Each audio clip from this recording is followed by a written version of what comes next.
e depois que ela encerrar, ela é processada e mantida lá no Moodle, certo? Então, qualquer aluno vai poder, num outro momento, acessar essa aula, vendo lá os videozinhos, vendo lá o Gabriel alongando lá a cervical, né? Vendo lá a Edilene, vendo o Felipe, e vendo, inclusive, as observações aqui, as mensagens que vão sendo postas, etc, etc. Então, isso vai ter que ser feito, tá? Atividade de atendimento de dúvidas ou não precisam ter seu teor salvo. Então, daqui a pouco, os meninos ali, o Felipe e o Gabriel, resolvem fazer uma atividade de monitoria, não precisa gravar. Eu acho que por uma questão sei lá, coerência, nós vamos gravar igual, certo? Então, vamos deixar gravado e tal, então a gente segue o baile nesse negócio, tá? Aí tem um monte de questão aqui sobre método, etc, etc. Olha aqui, atividade de ensino que contém previsão de carga horária presencial deve ter avaliação preferencialmente de forma remota. Então, esse é o grande problema que nós temos, que são as questões das avaliações, como fazer, tá? Então, vai ser a gente está planejando isso, né? Eu estou falando isso em termos de URGS, depois a gente vai pensar em PhysioX, tá? Então, a grande questão é estabelecer lógicas de avaliação que sejam coerentes com o que se faz, com o que se faz nesse momento, né? Então, nós vamos ter que criar métodos de avaliação. As provas podem ser feitas online, mas ela tem um formato um pouco diferente. Então, tem um monte de questão aí que tem que ser discutida e montada, né? Período letivo. Impacto do período letivo. Isso aqui pode interessar para alguém. O trancamento de matrícula no período em que perdurar a situação emergencial não serão contabilizados como dos 4 períodos letivos aos quais os discentes têm direito. Né? Então, quem aluno que quiser trancar, pode trancar a matrícula, que não vai ter nenhum efeito, etc. Né? Aquele cara que precisa manter o vínculo por alguma razão, mas não quer fazer mais nenhuma disciplina nessas condições, então tem uma atividade com 0 crédito sem carga horária, a ERE 2021, né? Para manter vínculo ativo, no período 2021. Então, isso é excepcional. Então, tem um monte de excepcionalidade, tá? Um detalhe, gente, isso não está aprovado ainda, certo? Isso aqui vai passar pelo trâmite, está passando pelo trâmite na universidade e vai dentro em breve ser provavelmente aprovado com algum ajuste, alguma correção, etc. Né? Estão participando os professores, técnicos, alunos, estão participando da constituição dessa resolução. Tá?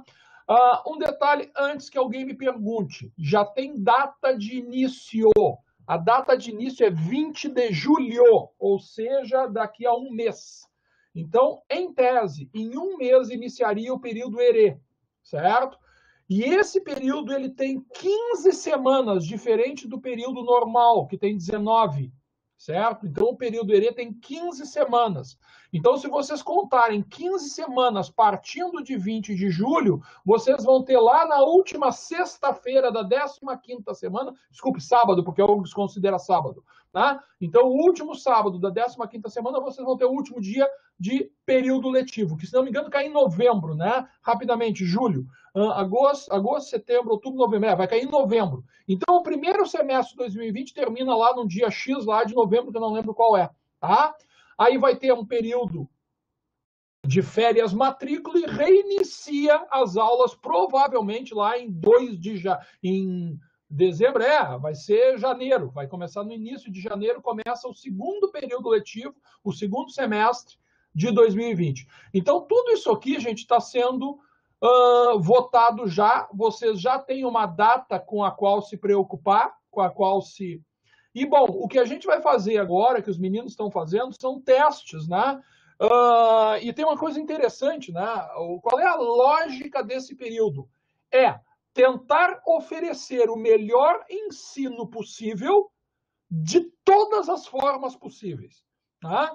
O Gabriel deu uma risada dias atrás, acho que ontem, anteontem, quando a gente estava conversando, uma coisa que eu não sabia, e até, tipo assim, vamos testar essa minhaca.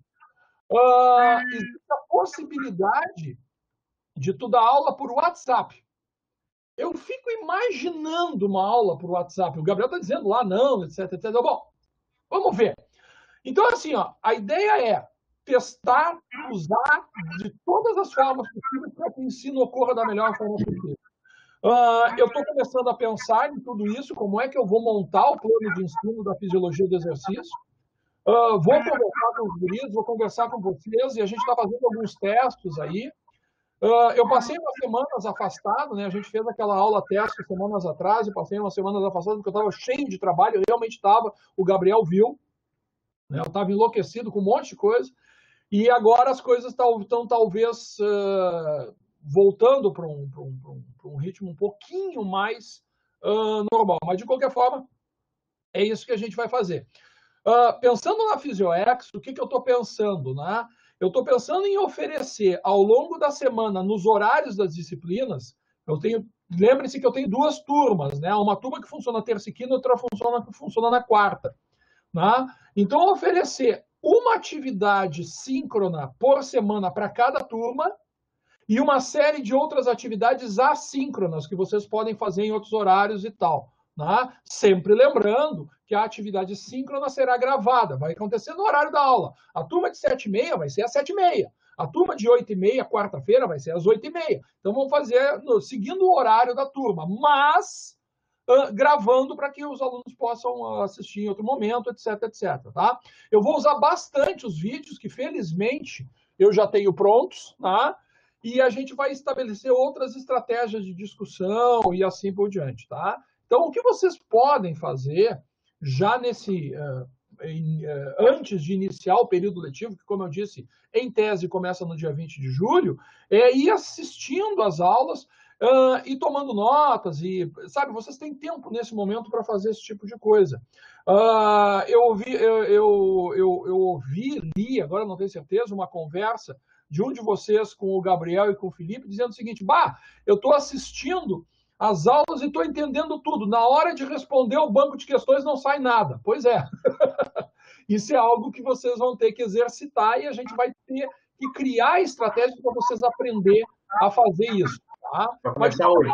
Isso, tá? Eu vou passar a bola para os guris agora, não sei se os dois têm alguma coisa a dizer sobre isso. Eu não quero tomar muito tempo também dessa estratégia que eles montaram. Gabriel, Felipe, tem alguma coisa a dizer?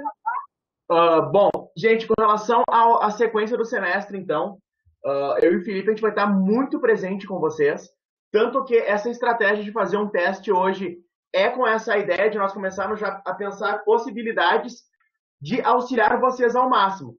O EAD não é a melhor forma, claro que não, mas a gente vai torná-la muito acessível para vocês. Então, nunca um monitor vai se tornar tão presente quanto agora. Então, o Álvaro vai deixar conosco os slides, vai deixar conosco todo o material e, além disso, a gente vai poder também disponibilizar material para vocês. Se vocês olharem no Moodle de vocês, além dos retângulos lá das duas disciplinas respectivas das turmas, a gente criou uma nova, que agora é aglutinada. Então, o que a gente fez? A gente basicamente juntou as duas turmas num só. E basicamente ali, a gente vai fazer o quê? Basicamente, nós vamos colocar ali um acesso para nós, monitores, estarmos colocando materiais, vídeos complementares, quem sabe, resoluções de exercício. Enfim, a gente vai criar estratégia junto com vocês e, ao mesmo tempo, estar se colocando à disposição para ajudá-los. Outra coisa que vocês imaginam que não saibam, e até vocês mesmos podem utilizar. O MConf, ele não é só restrito ao Moodle. Eu digo assim, a gente não é... Tem que entrar no Moodle para usar o MConf. Se você botarem no Google MConf e acessar MConf, MConf URGS, você consegue fazer videochamadas, como a gente está fazendo agora, da mesma plataforma, com o mesmo jeito, passando slide e tudo mais, porém não é pelo Moodle, então não fica gravado, não tem vinculado à disciplina. Então vocês poderiam fazer estudos em casa, dirigidos com vocês mesmos, e de certa forma conversando, dialogando. E nisso a gente pode usar também a monitoria. Então, vamos lá. Daqui a pouco estão com alguma dúvida, entre em contato. Gabi, faz uma videochamada, faz alguma coisa aí, e a gente pode acessar e dar um amparo para vocês.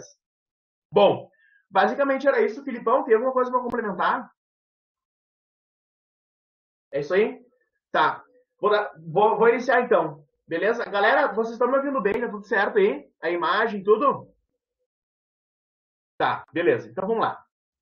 Sim. Show de bola. Show de bola. Gente, olha só, eu vou pedir uma coisa para vocês, tá? Sei que algumas pessoas ficam um pouco com medo isso que eu ia falar, da cara do Álvaro ali.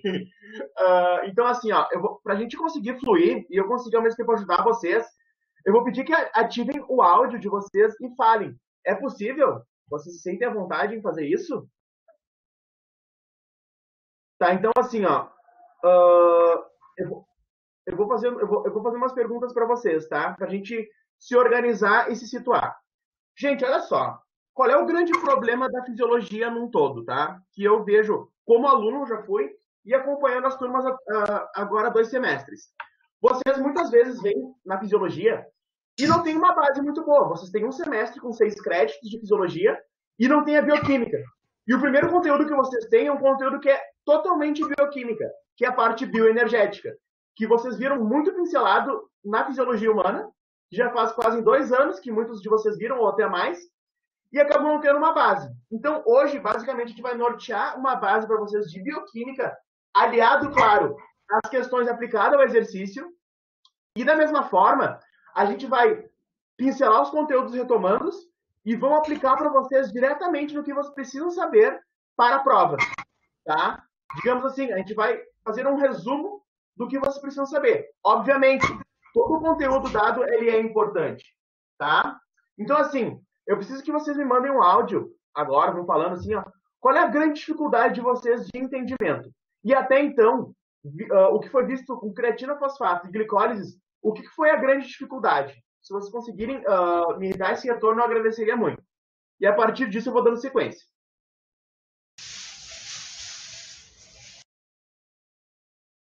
Mandem! Pensando. Tá. Qualquer coisa eu vou dando sequência. Tá, a galera fica meio assim de falar mesmo. Beleza. Ó a Bruna digitando.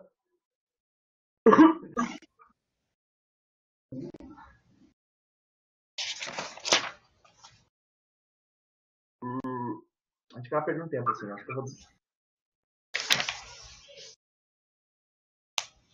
Meu, não tá aparecendo o microfone aqui, perdi a pergunta. Tá. Brooks, tá bom. Gente, olha só, eu vou dando sequência para nós não perdermos tempo. Mas assim, sinta-se à vontade em estar fazendo as perguntas, tá? Porque é a interação de vocês que nós, como monitores aqui, vai estar fazendo ajudar vocês. Porque a gente pode estar falando, só que muitas vezes não acaba eu sei porque eu já tive na frente do aluno. Vocês acabam ficando acanhados em falar. Então, assim, ó, fiquem à vontade. Tem no bate-papo ali também o privado. Vocês podem ir em mim, no Felipe, e no individual perguntar, Gabi, parará, parará. E eu já só largo assim, como se fosse, tá? Normal. Gente, olha só. Uma breve introdução a como pensar e nortear a fisiologia como um todo, e depois aplicar a fisiologia do exercício é assim. Eu até fiz um esqueminha aqui e eu vou mandar para vocês. Olha só. O que a gente pode pensar nessas palavras? Se quando vocês forem ver a fisiologia, ela é uma sequência de ações. Vocês podem ver. São sequências de eventos que vão ocorrer, que vão chegar a uma determinada resposta que o nosso corpo vai ter. Então, geralmente, a gente tem alguma informação, seja ela através do controle do nosso cérebro, ou partes periféricas, moleculares, na menor unidade, que vão surgindo respostas. Que vai ter um mensageiro, geralmente é via circulação sanguínea, sinapses, ou sinais que podem ser conversões, né, de diferentes sinais de energia e tudo mais, que vão chegar a um determinado alvo, uma célula, um órgão, que vai ter um efeito, contração muscular, vai baixar a glicemia, e a partir dali nós vamos ter as diferentes reações. Então, para nortear o nosso pensamento, é bom de ter o pensamento assim, ó, eu vou falar de uma forma bem chula, que vocês vão começar a se nortear. O Álvaro que me perdoe. A fisiologia nada mais é que uma historinha. Vocês vão contar uma história com uma sequência de eventos, tá? E eu vou mostrar para vocês na prática como isso vai acontecer, tá? Então vamos organizar o pensamento e a partir dele a gente vai começar a criar o contexto todo. O Álvaro vai dar-lhe pau, mas nem tô. Mas é uma história. Então fechou, é uma historinha. Então vamos começar a contar uma história. Então assim, ó, a fisiologia como um todo, ela é dividida em 2 grandes blocos, tá? que nós temos a fisiologia anaeróbia e a fisiologia aeróbia. E o que difere isso dentro do sistema bioenergético? É onde nós vamos ter a utilização de oxigênio e onde nós não vamos ter a utilização de oxigênio. O oxigênio vai estar presente, contudo, no anaeróbio ele não é utilizado naquela rota, tá? Mas ele está presente. Tá, então olha só. Quando nós falamos dessas diferentes relações bioenergéticas, a gente pode pensar assim, ó, o grau de complexidade para a disposição de energia que eu vou ter. Lembrando, o que é energia? A energia é o trabalho interno que nós vamos ter no nosso corpo. Então, os mecanismos internos que eles vão reagir às nossas ações que nós tivermos de movimento. Tranquilo. Então, assim, todas essas energias, elas são feitas através de transduções de sinais. Como assim? Nós vamos ter transduções de sinais que vão ser convertidos em energias. Por exemplo, nós temos energia química, térmica, elétrica e mecânica. Essas energias, elas vão ser, como é que eu vou poder dizer para vocês? Elas vão ser realocadas, elas vão ter um início e elas vão se transformar para outros, através das reações que nós temos. Então, vamos colocar isso em prática. Dar essa introdução geral, que nós temos as questões de energia e as diferentes rotas metabólicas, organizando o sistema aeróbio e o anaeróbio, sendo que o anaeróbio é o de creatina fosfato e o de glicólise anaeróbia, o aeróbio é o de carboidrato, que é o de glicólise aeróbia, o lipolítico e o proteolítico. Sempre em circunstâncias normais, o nosso corpo ele tem uma reação assim. Quando nós estamos em exercício, ele vai funcionar geralmente numa questão de excesso, uma questão de supralimiar, tá? Então agora a gente vai entender as diferentes manejos através de diferentes exercícios que nós vamos ter e como o nosso corpo vai reagir. O primeiro de todos nós temos é o ATP-CP. O ATP-CP basicamente é o sistema energético com menor energia disponível. Então é um sistema muito rápido, é muito instantâneo. E para nós introduzirmos essa ideia de ATP-CP, aonde que ele é aplicado? Eu prefiro botar assim no contexto do esporte, nas circunstâncias que ele é aplicado, para depois nós explicarmos, para vocês terem o pensamento na qual, quem sabe, vocês já tenham feito isso e começam a se imaginar.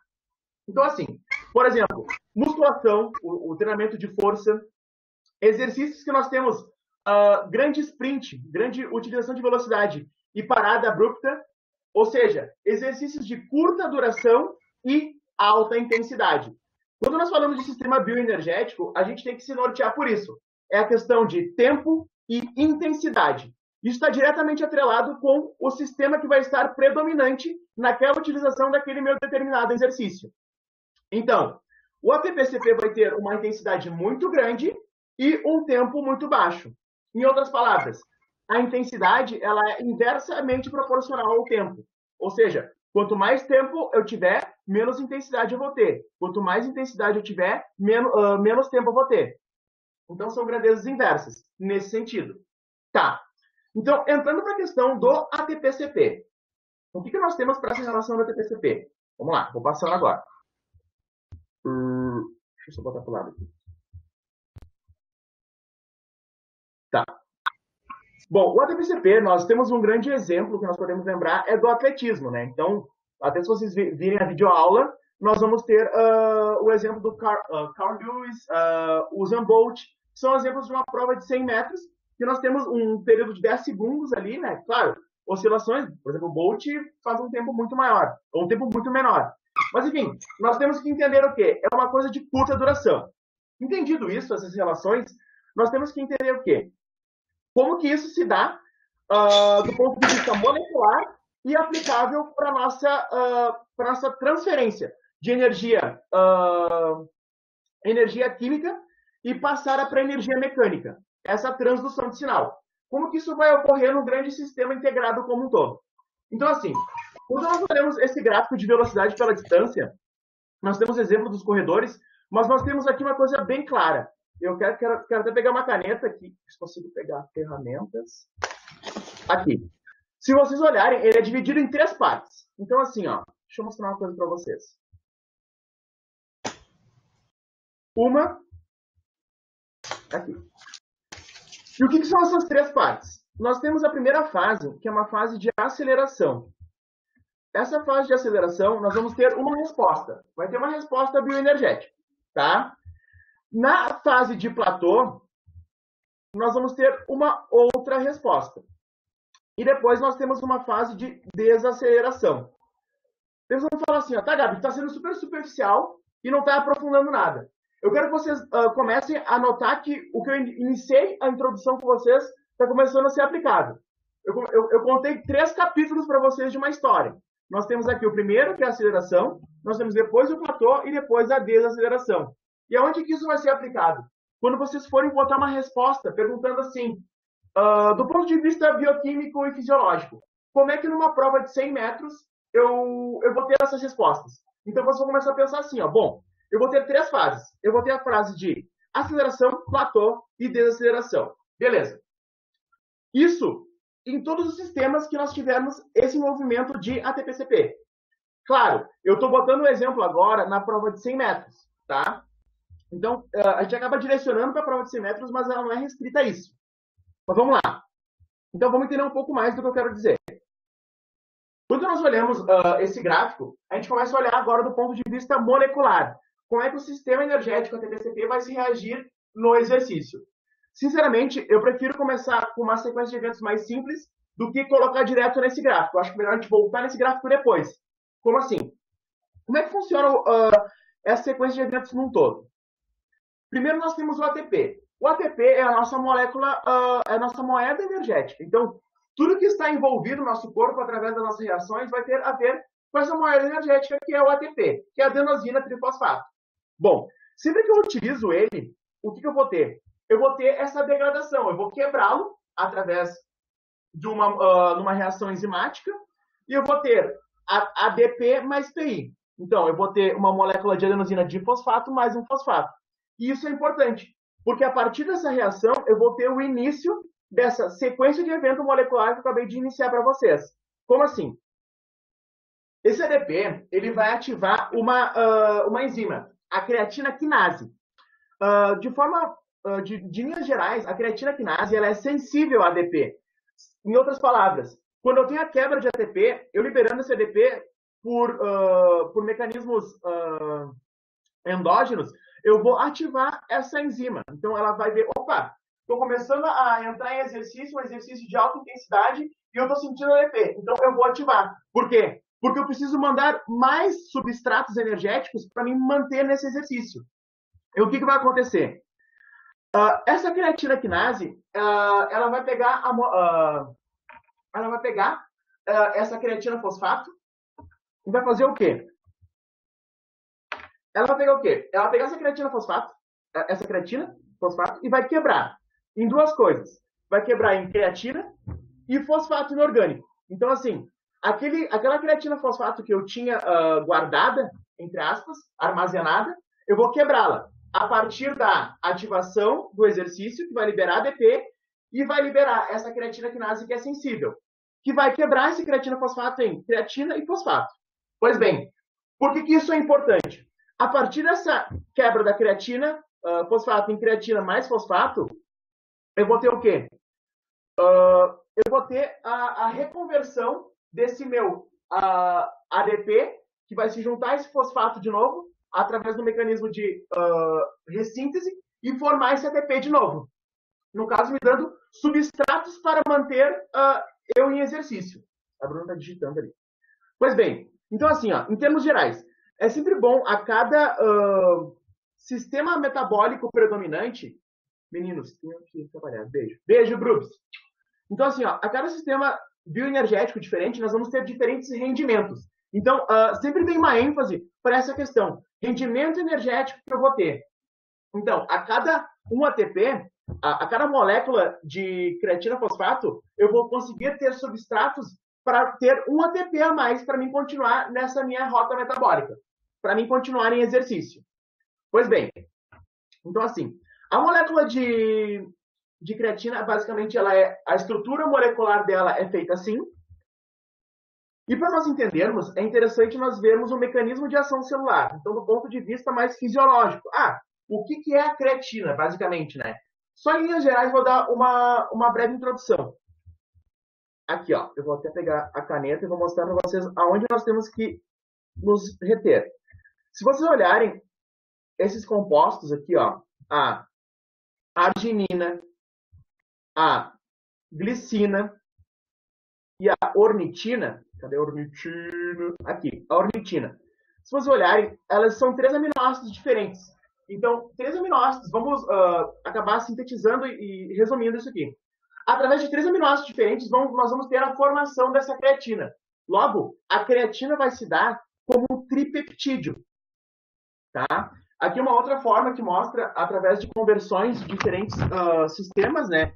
Tanto o renal, o hepático, e como que essa creatina é formada. Em linhas gerais, o que acontece? Essa creatina é formada, ela sai do rim, ela é formada no rim, ela sai do rim, vai para o nosso sistema sanguíneo e vai entrar no nosso sistema muscular, através do mecanismo chamado de fosforilação. O que é a fosforilação? É o adicionamento de um grupamento fosfato nessa estrutura molecular que eu tenho da minha creatina, que vai se tornar creatina fosfato. Pois bem, entendendo todos esses mecanismos e reações, a gente começa a entender, bom, isso aqui é a fisiologia, isso aqui é como é feito através do mecanismo de ação celular, e agora a gente vai ver, a gente entender também como funciona o mecanismo como um todo de quebra e formação, e isso é muito interessante. Sempre na fisiologia do exercício, a gente vai ter muito essa ideia, tanto em todos os sistemas, proteolítico, lipolítico, de carboidratos, o glicolítico, a gente vai ter essa ideia de síntese é igual a formação, e degradação, lise, né? Sempre vamos escrever aquele sufixo lise, quer dizer quebra. Eu vou estar quebrando para me dispor moedas energéticas. Então, eu vou estar formando para me ter como substrato e eu vou estar quebrando para me disponibilizar para o exercício. Essa é uma boa forma de nós nos organizarmos mentalmente para, a partir disso, a gente começar a aplicar a fisiologia.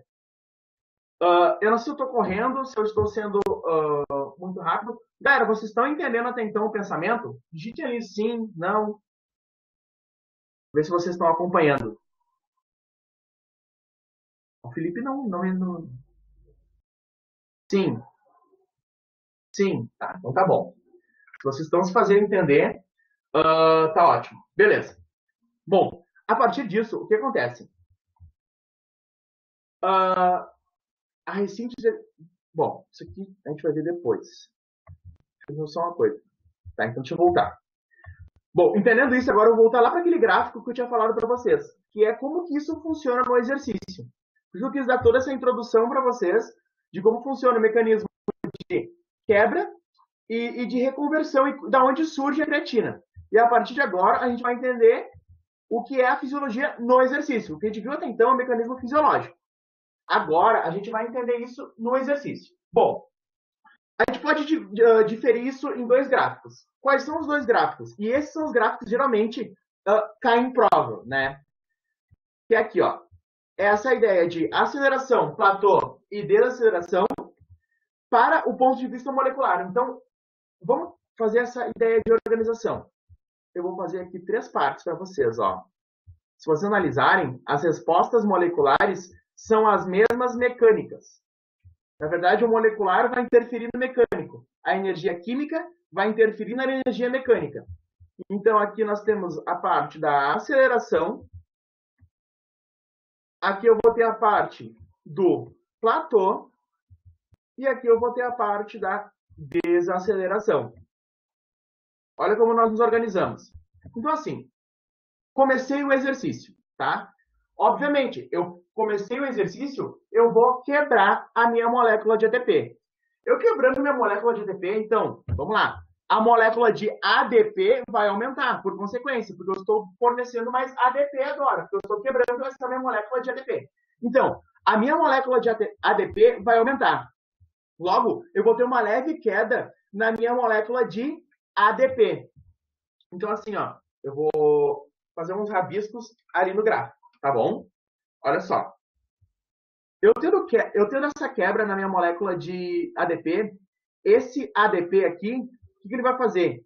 Ele vai começar a ativar a creatina quinase. Essa creatina quinase vai quebrar a minha creatina fosfato. E esse fosfato que vai ser liberado, ele vai fazer uma ressíntese com o meu ADP. Com o ADP e vai formar ATP. Ou seja, o meu ATP ele vai se manter, em primeiro momento, estável, ele tem uma leve queda, depois ele se mantém estável. Se vocês analisarem por um longo tempo, eu vou mantê-lo ele estável, olha aqui. Então, assim, organizando, na fase de aceleração, o que eu tenho na aceleração?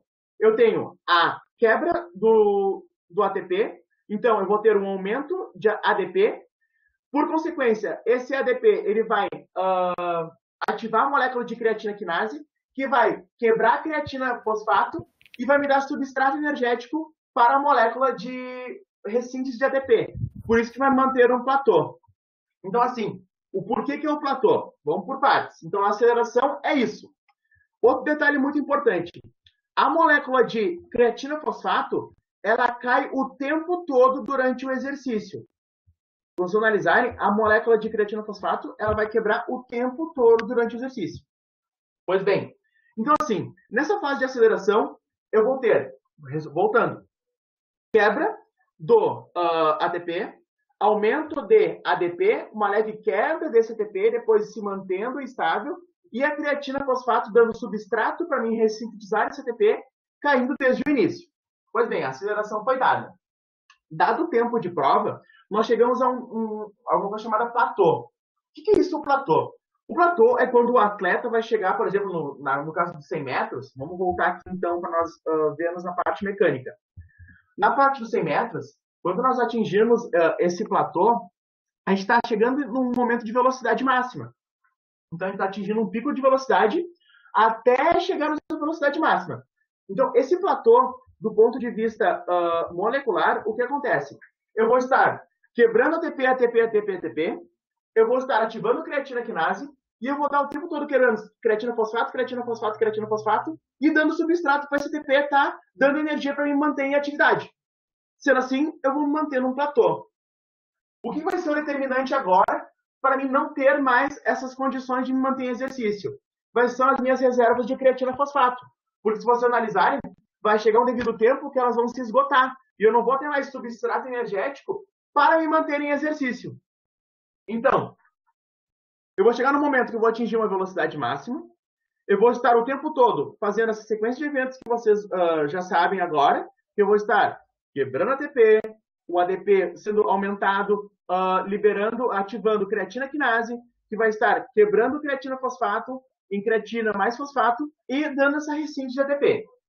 Pois bem, quando nós chegamos no momento de desaceleração, o que acontece? Os níveis de ADP vão aumentar abruptamente. Eu vou ter agora só um aumento. Olha só. No final aqui, ó, eu tenho um aumento de ADP. Eu vou ter daí começar a ter uma queda de ADP. E eu não vou ter mais esse substrato para me fornecendo energia. Então, meu ADP vai aumentar, o meu ATP vai cair e minha creatina fosfato, minha reserva, vai se esgotar. Quando eu digo se esgotar, eu não estou sendo completamente drástico. Meu Deus, eu não tenho mais creatina fosfato. Mas eu não tenho mais creatina fosfato para me manter num alto rendimento mediante a essa atividade que eu estou fazendo. Tá surgindo uma pergunta ali, eu acho. Vamos ver. Bom, vamos mandando perguntas, gente. Vamos interrompendo, tá? Se qualquer coisa, me mandem um áudio, que é muito mais fácil de eu parar e estar conseguindo dialogar com vocês. O mecanismo de melhoria dos resultados desse atleta seria treinamento, suplementação. Eu terminando esse gráfico aqui, eu vou direto para otimização em treino e otimização em suplemento. Tá? Já vou entrar nisso aí. É bem na sequência mesmo. Bom, do ponto de vista de exercício, da parte mecânica e a parte molecular se convergindo, agindo de forma mútua, então eu tendo essa transdução de sinais do ponto de vista molecular, químico, e reagindo no meu mecânico, no meu gesto, eu tenho essas reações. Por fim, isso vale um detalhe muito importante que vale salientar.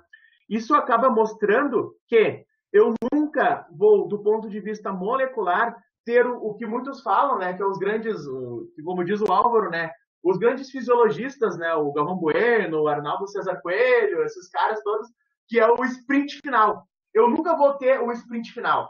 Eu nunca vou ter sprint final. Pela imagem, vocês vão olhar, mas parece não sei o quê. Não. Eu tenho uma fase de desaceleração, tá? Eu tenho uma fase de desaceleração por questões que eu não tenho mais substratos de creatina fosfato.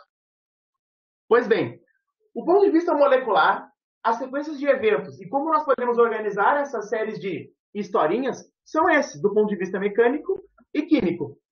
Daí a Maria fez uma pergunta muito interessante. Bom, eu entendi como isso funciona na prática.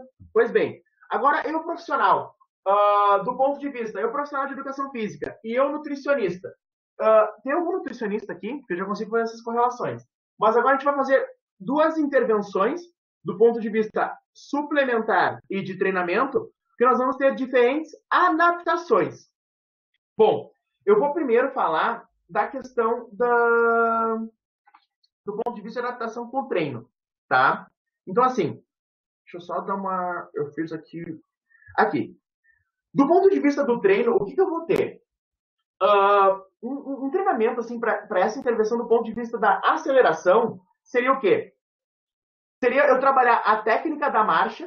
Se vocês analisarem equipes de atletismo, eles o tempo todo estão trabalhando essa... Eu vou até fazer aqui, ó. O tempo todo eles estão trabalhando a ideia de marcha, né? Tanto do ponto de vista do membro superior como o membro inferior. Eu ter essa otimização de marcha para mim conseguir melhorar essa questão de ideia geral. Não ter tanto gasto energético com a minha marcha, ter uma otimização nela. Daí vocês vão perguntar, mas como? Eu consigo ter uma melhor hidrólise de ATP. Da mesma forma, não só treinando a marcha, eu treinando arrancadas, eu treinando as situações que eu tenho na minha parte específica do treino, que é a aceleração. Preciso treinar arrancadas. Então, tiros. Preciso treinar tiros. Pois bem, então a parte de aceleração eu tenho essas questões de marcha e a parte das arrancadas. No platô, o que eu preciso ter nesse platô para mim ter uma melhor intervenção? O treino de força unilateral, ele auxilia muito nessas questões do platô, né? Por exemplo, fazendo um outro paralelo, quando eu faço aquela questão da utilização de bicicleta em círculo ergômetro, né? Eu vou conseguir ter um treino lateral, conseguir equilibrar a musculatura, para mim conseguir manter nesse limite de velocidade. Eu consigo manter mais tempo em velocidade. Só que no platô, a grande ideia que eu vou ter também tem a ver com a suplementação, que eu já vou entrar lá. Então, eu vou ter mais reservas de ATP quando eu falar nessa questão de suplementação. Tá. Na fase de desaceleração, pensem comigo. Se eu estou numa fase de desaceleração, eu estou indo para uma fase pré-fadiga. Né? Pré-fadiga, fadiga. Eu já estou chegando no final de exercício. Então, como é que eu posso treinar isso? Como é que eu posso me adaptar a isso? Eu fazendo treinos na fadiga. Como assim? Eu treino meu atleta, eu dou lenha no atleta, e o que eu faço? A partir dali, eu vou treinar ele mais. Eu vou querer um estímulo maior, uma adaptação maior dele nessas situações.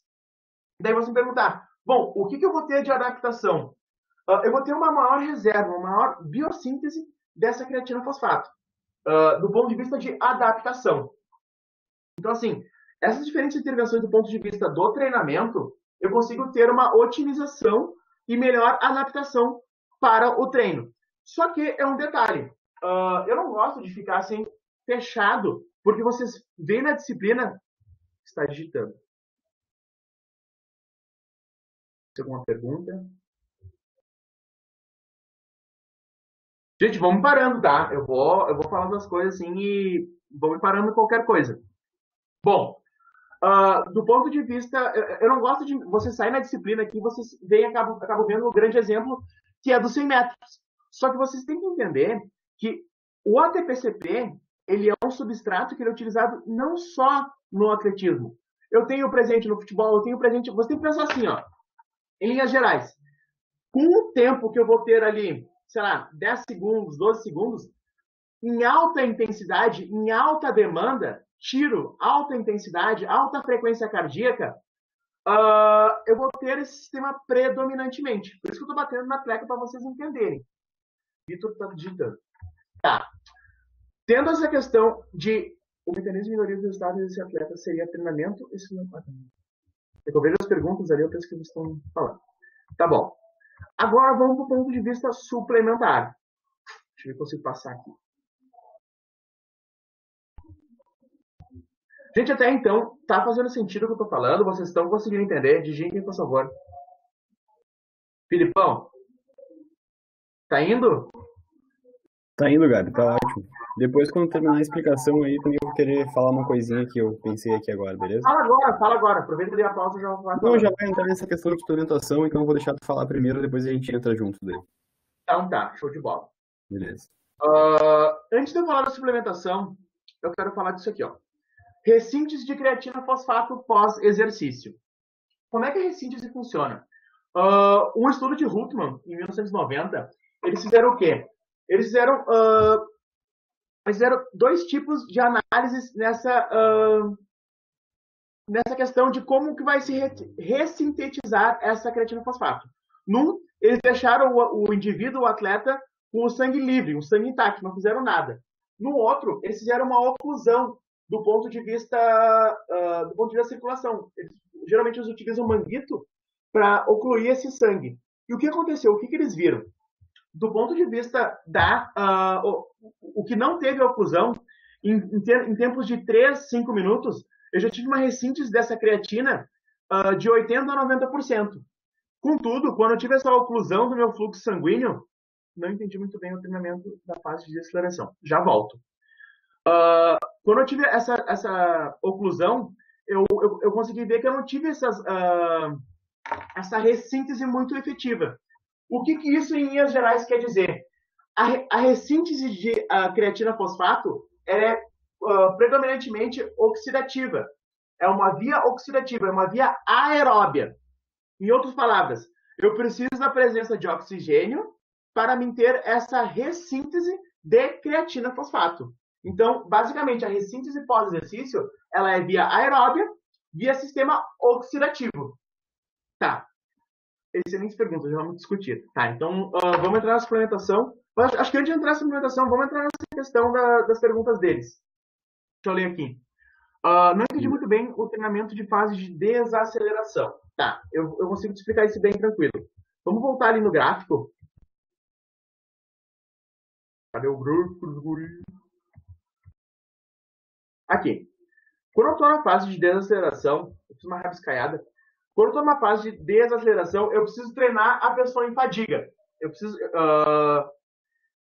gerar adaptação a essa situação. Então, assim, ó, quando tu está no final, na fase de desaceleração, eu estou entrando num estado de fadiga.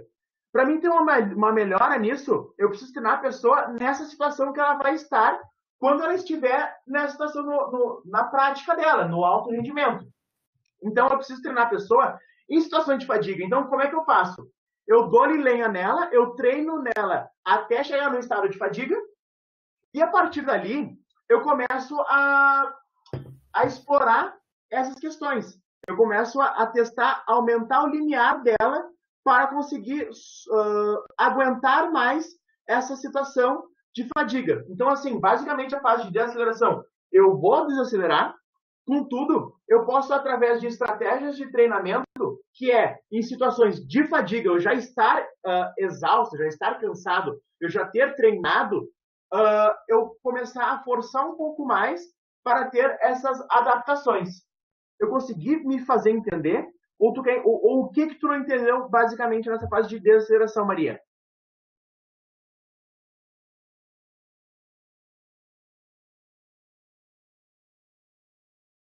Entendi agora. Perfeito. O Vitor perguntou, sabendo que a creatina vai ser ressintetizada, isso acontece durante a atividade, nesse caso, sendo usado na mesma medida que vai ser ressintetizada? Ou acontece só durante o repouso? Sendo creatina... Filipão, tu entendeu aquela pergunta dele? Entendi, acho que eu entendi. Assim, é suplementação que ele está falando? Não, acho que ele quis dizer a respeito da ressintetização da própria creatina. Assim, Vitor, deixa eu ver se eu entendi bem a tua pergunta. Mas a ressíntese da creatina, tá? Como o Gabi falou agora, ela é por uma via exclusivamente aeróbia, tá? Então, durante um exercício de alta intensidade, que a gente está correndo aqui os 100 metros, a gente não vai ter essa ressíntese de creatina nesse momento. É necessário que a gente pare um pouco o exercício, dê uma respiradinha ali, tome uma água para que ela comece a se ressintetizar, tá?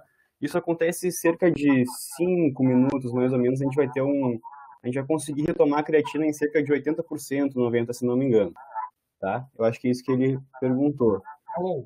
A gente não consegue utilizar essa creatina e ressintetizar ela na mesma medida durante o exercício. A gente precisa do repouso para que esses níveis de creatina sejam retomados. Trabalhar a fadiga. Álvaro, fala aí. Não esperar a ressíntese, então. Perfeito. Na verdade, é isso mesmo, né? Por aí, Felipe. Seguinte, ó, a ressíntese da creatina, ela acontece imediatamente após o encerramento da atividade. Tu terminou a atividade, ela já começa. Esse gráfico aí mostra isso, exatamente isso, Gabi.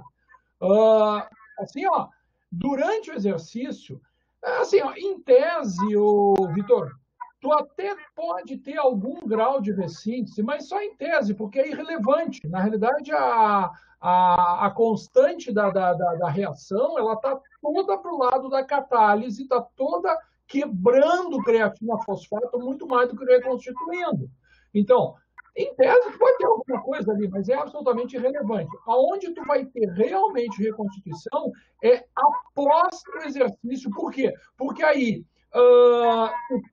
tu passa a ter já níveis melhores de ATP, o nível de ATP, de ADP já não está tão alto, ele já baixa, e tu já começa a forçar a constante da reação para o outro lado.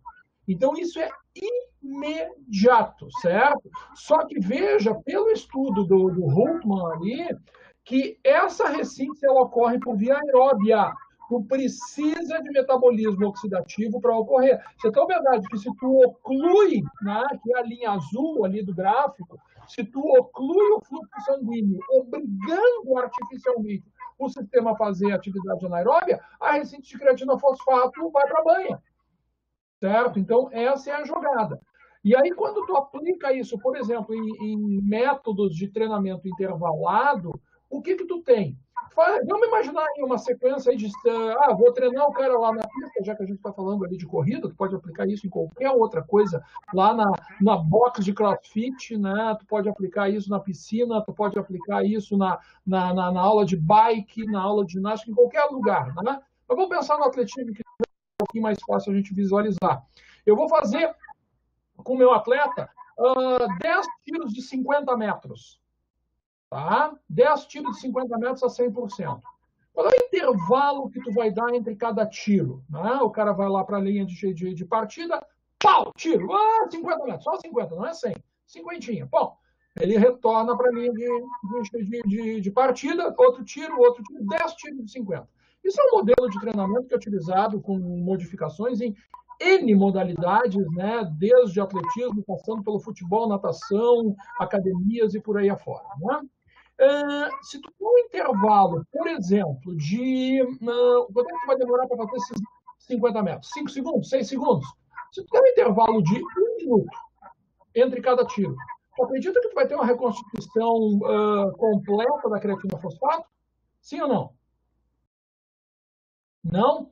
Sim, quase que completa. Tá? Em primeiro lugar, porque nesses 5 segundos não vai gerar uma depressão tão absurda da creatina fosfato. Se fosse 10 ou 20 segundos de ação, sim. Mas 5 segundos, bem pouco provável que tu gere uma depressão tão importante. Então, em 1 minuto, é bem provável que tu consiga reconstituir a maior parte dessa creatina fosfato que foi diminuída naqueles 5 segundos de ação, certo? E assim, tu tende a ir fazendo, né? A cada 5 segundos de ação, 6 segundos de ação, tem 1 minuto de intervalo, reconstitui, papapá. Agora, vamos imaginar o contrário. O contrário não, vamos imaginar só uma modificação nisso. Ao invés de dar 1 minuto de intervalo, tu dá 30 segundos de intervalo. Tu acha que tu vai ter reconstituição plena da creatina fosfato? Ele está digitando. Não, bom é o... Tá bom. Mas de qualquer forma, não. Eu concordo contigo nesse caso. Não vai ter. E aí, qual é a consequência? A consequência é que ao longo das 10 repetições, tu deve ter o quê? Uma queda de desempenho. Então, sei lá, o terceiro tiro vai ser pior do que o primeiro, o sétimo tiro vai ser pior do que o terceiro, do que o quarto, e assim sucessivamente. Tu vai perder desempenho ao longo dos tiros, induzindo um processo de fadiga. Então, a adaptação para uma estratégia e outra ela é diferente, baseada no quê? No intervalo, no tempo que tu teste para reconstituir as reservas de creatina. Né? Aí, daqui a pouco, tu discorda de mim na tua primeira pergunta. Não, Álvaro, eu continuo discordando, eu acho que não tem plena reconstituição da creatina fosfato com 1 minuto de intervalo. Tranquilo, não tem problema com isso. Então, dá um intervalo maior, dá um intervalo de 2 minutos, 3 minutos entre cada tiro, certo? Para que tu tenha convicção de que tu reconstituísse toda a reserva da creatina fosfato. Bom, Álvaro, mas qual é a diferença no processo adaptativo, que a gente está falando de treinamento, né, entre a primeira estratégia com intervalo mais longo e a última estratégia com intervalo mais curto? Na primeira estratégia, como tu vai trabalhar com reserva, com estoque de creatina fosfato pleno a cada repetição, tu vai trabalhar exatamente a questão da potência, da velocidade dessa ação. Quando tu começa a trabalhar numa segunda estratégia, onde tu diminui o intervalo e tu vai fazer com que esse estoque de creatina fosfato vá diminuindo, tu vai começar a trabalhar resistência. E aí tu vai fazer com que o sistema se adapte a poupar creatina, aumentar a reserva de creatina, e ao longo de, claro, semanas e meses de treinamento, tu tende a gerar uma capacidade, de repente, olhando o gráfico agora que o Gabriel está projetando, tu vai aumentar o platô. Volta pro gráfico, cara. Aí, não, anterior. O gráfico, aqui, né? O P ali, o platô, nessa condição tende a aumentar. Então, tu vai aumentar esse platô mais meio metro, mais 1 metro, mais 2 metros, ou seja, isso é ganho de desempenho. Tá? Agora, extrapola isso para outras modalidades. Tá? Eu te dei um exemplo todo baseado no atletismo, mas extrapola isso para qualquer outra modalidade. Certo? Deixei claro para ti, Vitor? Me dá teu pitaco aí agora. Consegui entender bem o sistema TPCP em alta intensidade. Boa. Gente, olha só. Aproveitando a colocação do Vitor, outra ideia, que na cronologia da disciplina é dada um pouco mais tarde, mas a gente pode ter esse pensamento agora. Do ponto de vista da prática do exercício, com o aumento de carga de trabalho, vocês têm que pensar e direcionar o pensamento nesse exercício para essa resposta dessa forma, do ponto de vista relativo. Como assim?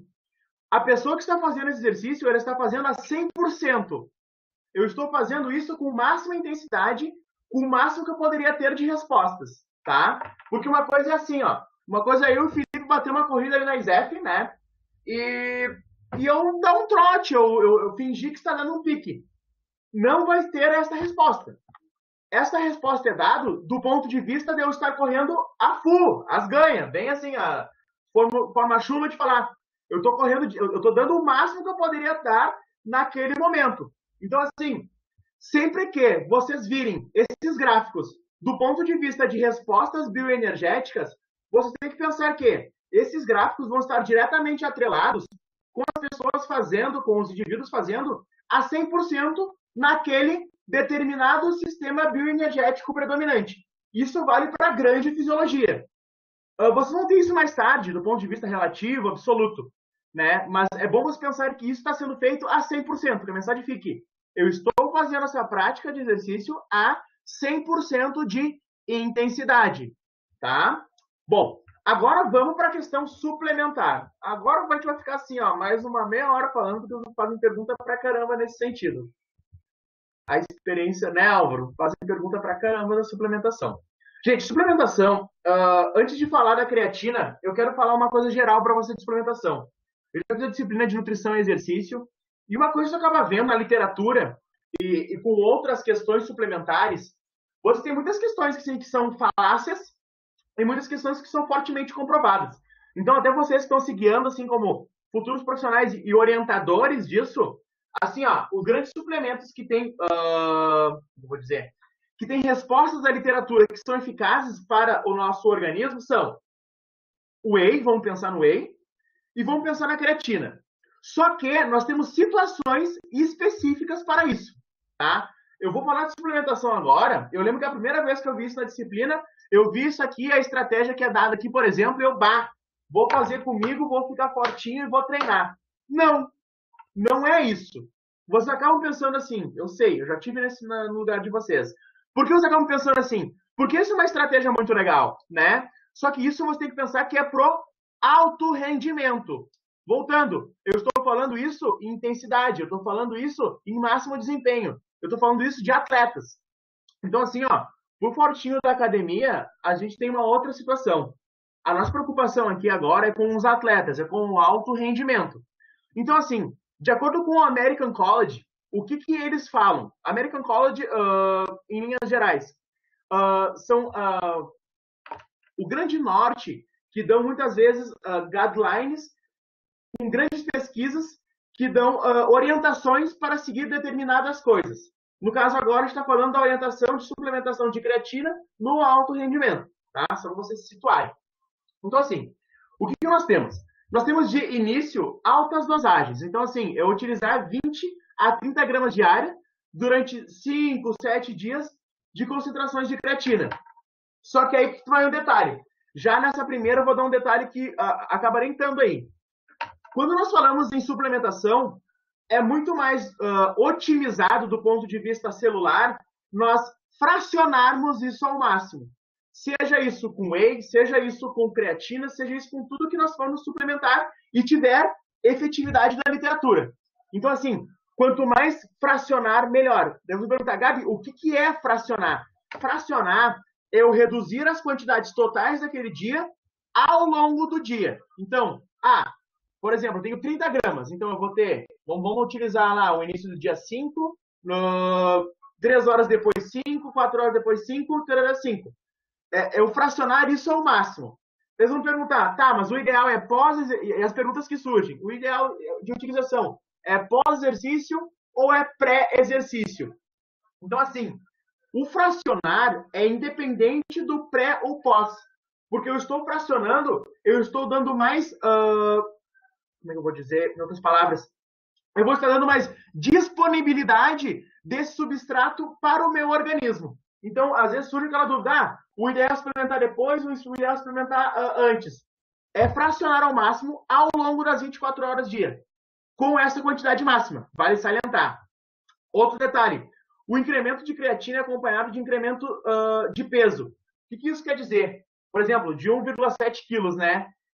E declínio de volume hídrico. Vocês viram lá no início, quando eu falei do mecanismo molecular, você tem que entender agora a fisiologia. A fisiologia é simples nesse ponto de vista. Se vocês virem que a origem da creatina é renal, você tem que entender o quê? Eu vou ter alguma reação com o meu rim.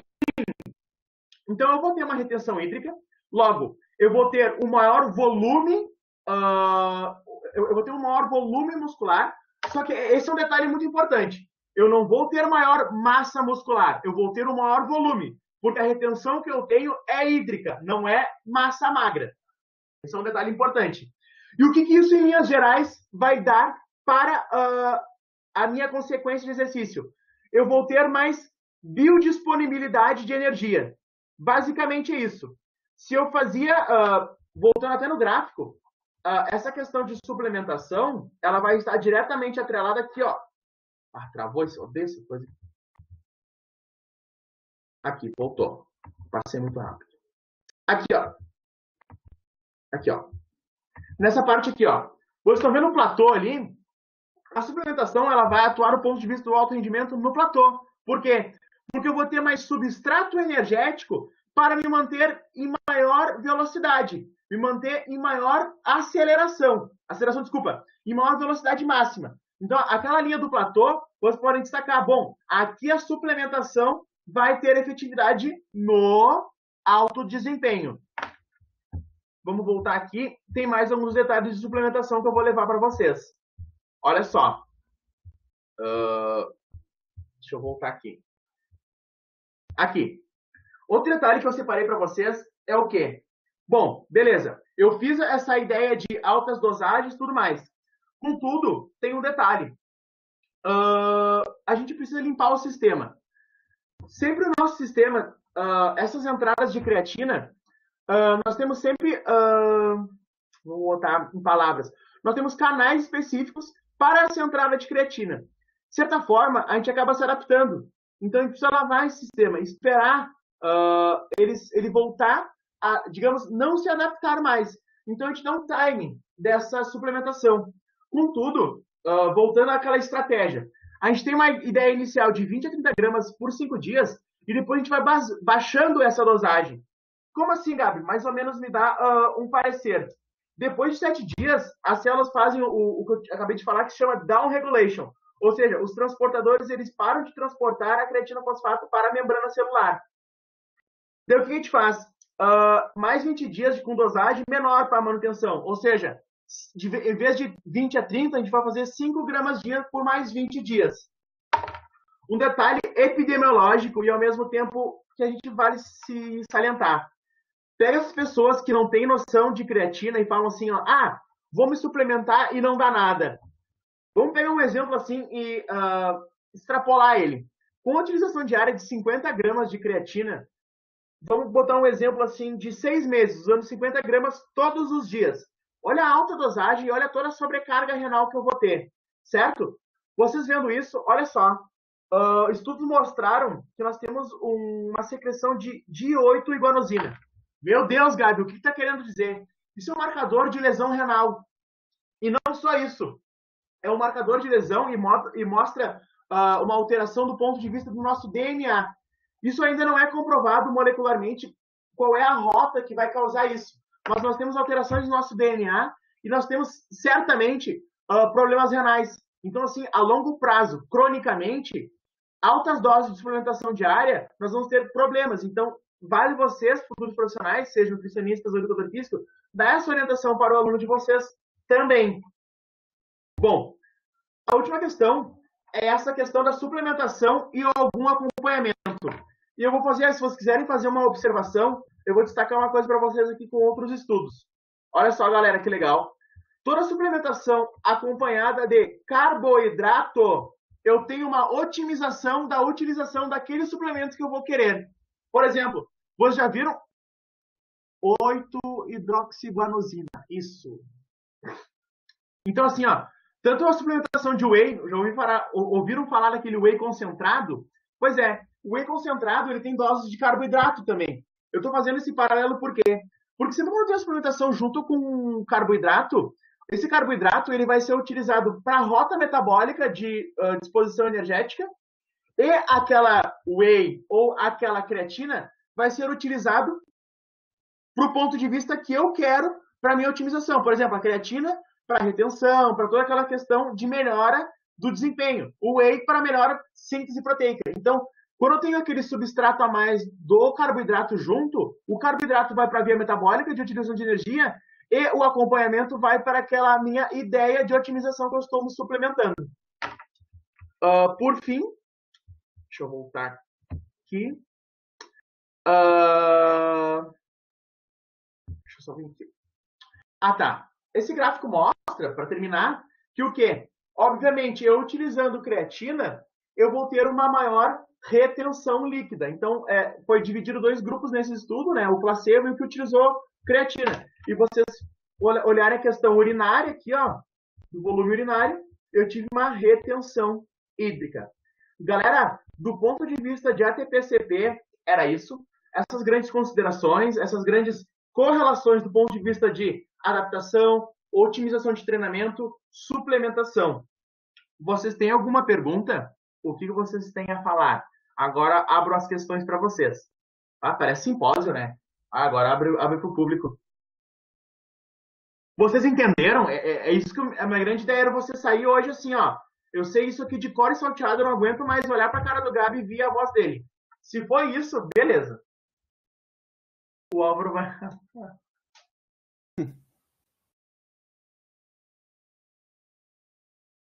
Gente, eu preciso que vocês falem.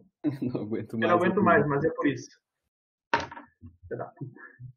Então tá. Filipão, passo a bola para ti agora. Pode subir aí.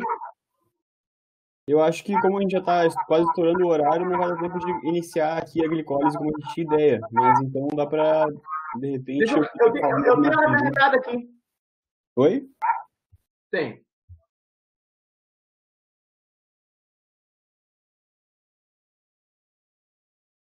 Será que eu consigo aqui?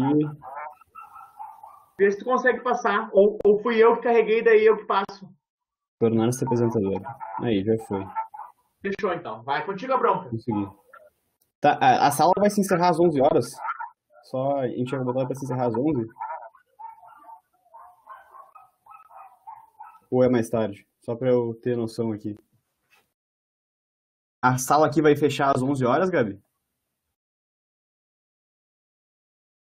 Espera aí que tu tá mudo. Álvaro, tu tem ideia se a gente fez até às 11 horas como agendamento? Ela fecha automaticamente ou ela continua? Pô, zóia, Xê, sinceramente não sei. Tu agendou ela por tempo determinado? A gente tinha agendado até às 11. São 10h15 agora, tem 45 minutos, é bastante tempo, cara. Beleza. Mas eu acho que ela não fecha, mas de qualquer forma a gente vai testar isso agora. Eu vou ser o cobaia da turma, então. Mais ou menos isso. Tem 45 minutos, te vira nos 30. Beleza, bora lá. Então a gente vai começar aqui o conteúdo de glicólise, tá? E para isso a gente vai dar uma breve introduzida, por exemplo, nos carboidratos, que são fonte importante para que a gente entenda todo esse sistema aqui, beleza? Então tá. Então os carboidratos, eles podem se apresentar para a gente de diversas formas, tá? Aqui a gente está dando exemplo de monossacarídeos, oligosacarídeos, polissacarídeos, que nada mais são do que a quantidade de moléculas de carboidratos que a gente tem presente nessas estruturas, tá? Então, por exemplo, os monossacarídeos são, dando exemplo aqui da frutose, glicose, galactose, são moléculas que têm aqui a característica de ter 6 carbonos, tá? Então, a junção de 2 monossacarídeos dão os disacarídeos, aqui não é por coincidência que os disacarídeos têm moléculas de 12 carbonos. E para exemplificar aqui, a gente tem a maltose, a lactose e a sucrose. Galera, tudo isso aqui a gente consegue por meio, claro, da alimentação. Aqui a gente tem um exemplo bem feio de um polissacarídeo, tá? Que são vários monossacarídeos, enfim, oligosacarídeos, juntos formando uma cadeia gigante com um número muito grande de carbonos. E aqui a gente já está exemplificando para vocês o amido, que é a forma como os carboidratos se apresentam nos vegetais, tá? Então, nos vegetais, por exemplo, aqui o arroz, que é uma fonte de amido, vocês podem ver essa cadeia gigante, cheia de carboidratos, que representam, então, a junção de vários monossacarídeos, enfim. O glicogênio, é a forma como a gente tem armazenamento desses carboidratos no tecido animal, tá? Então, nada mais é do que uma fonte energética que a gente tem no nosso músculo, enfim, ou no fígado, que a gente vai ver depois, que é também essa cadeia gigante. Aqui tem uma foto muito bonita exemplificando essa junção de vários monossacarídeos, vários disacarídeos, enfim, todos juntos formando um glicogênio, tá? A gente tem no nosso organismo glicogênio presente tanto no nosso músculo quanto no nosso fígado. Qual é a diferença que ele se apresenta nessas duas estruturas? No fígado, a gente tem uma densidade muito grande, mas nos músculos, essa densidade não é tão alta. Só que, claro, nós temos muito mais músculos no corpo do que fígado, né? Fígado a gente tem só um. Então, a quantidade, em geral, ela é maior nos músculos, mas ele é muito mais denso no próprio fígado, tá bom? Beleza. Então, já relacionando um pouco mais aqui ao assunto de exercício, tá? O glicogênio ele pode ser tanto formado quanto depletado conforme a nossa necessidade em termos de exercício, tá? Então, por exemplo, aqui a ação da adrenalina, que é um hormônio liberado durante o exercício, a gente vai ter depletado, desculpa, falei errado. Bom, enfim, a gente vai ter aqui a diminuição, a gente não vai estar estimulando essa glicogênio sintase, que é uma enzima responsável pela formação de glicogênio a partir da glicose. A gente vai ter, na verdade, o contrário disso. Durante o exercício, a gente vai ter uma estimulação, a gente vai estimular aqui, por exemplo, a fosforilase quinase, que a gente vai falar um pouco mais, que vai, inclusive, depredar esse glicogênio, tá? Vai destruir esse glicogênio para que a gente consiga usar ele durante o exercício. Falei errado de novo? Bom, depletar. Beleza. Tá. Então, assim, ó, gente, a gente vai começar aqui entrando na glicólise, tá? Mas para isso eu queria só botar aqui alguns conceitos para que a gente não se perca durante o processo. Primeiro conceito que é importante é o conceito de glicemia, tá?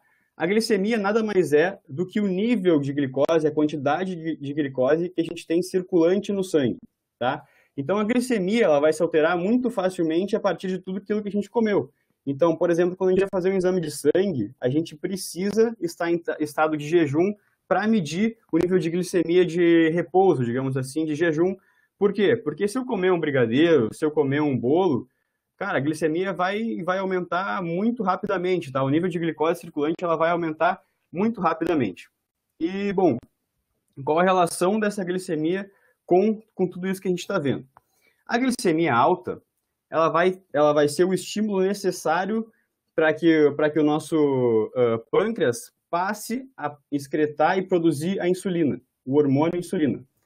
Beleza, então a insulina ela é um hormônio que vai ser produzido e excretado pelas células betas do pâncreas a partir de uma glicemia alta, a partir de níveis altos de glicose no sangue, tá?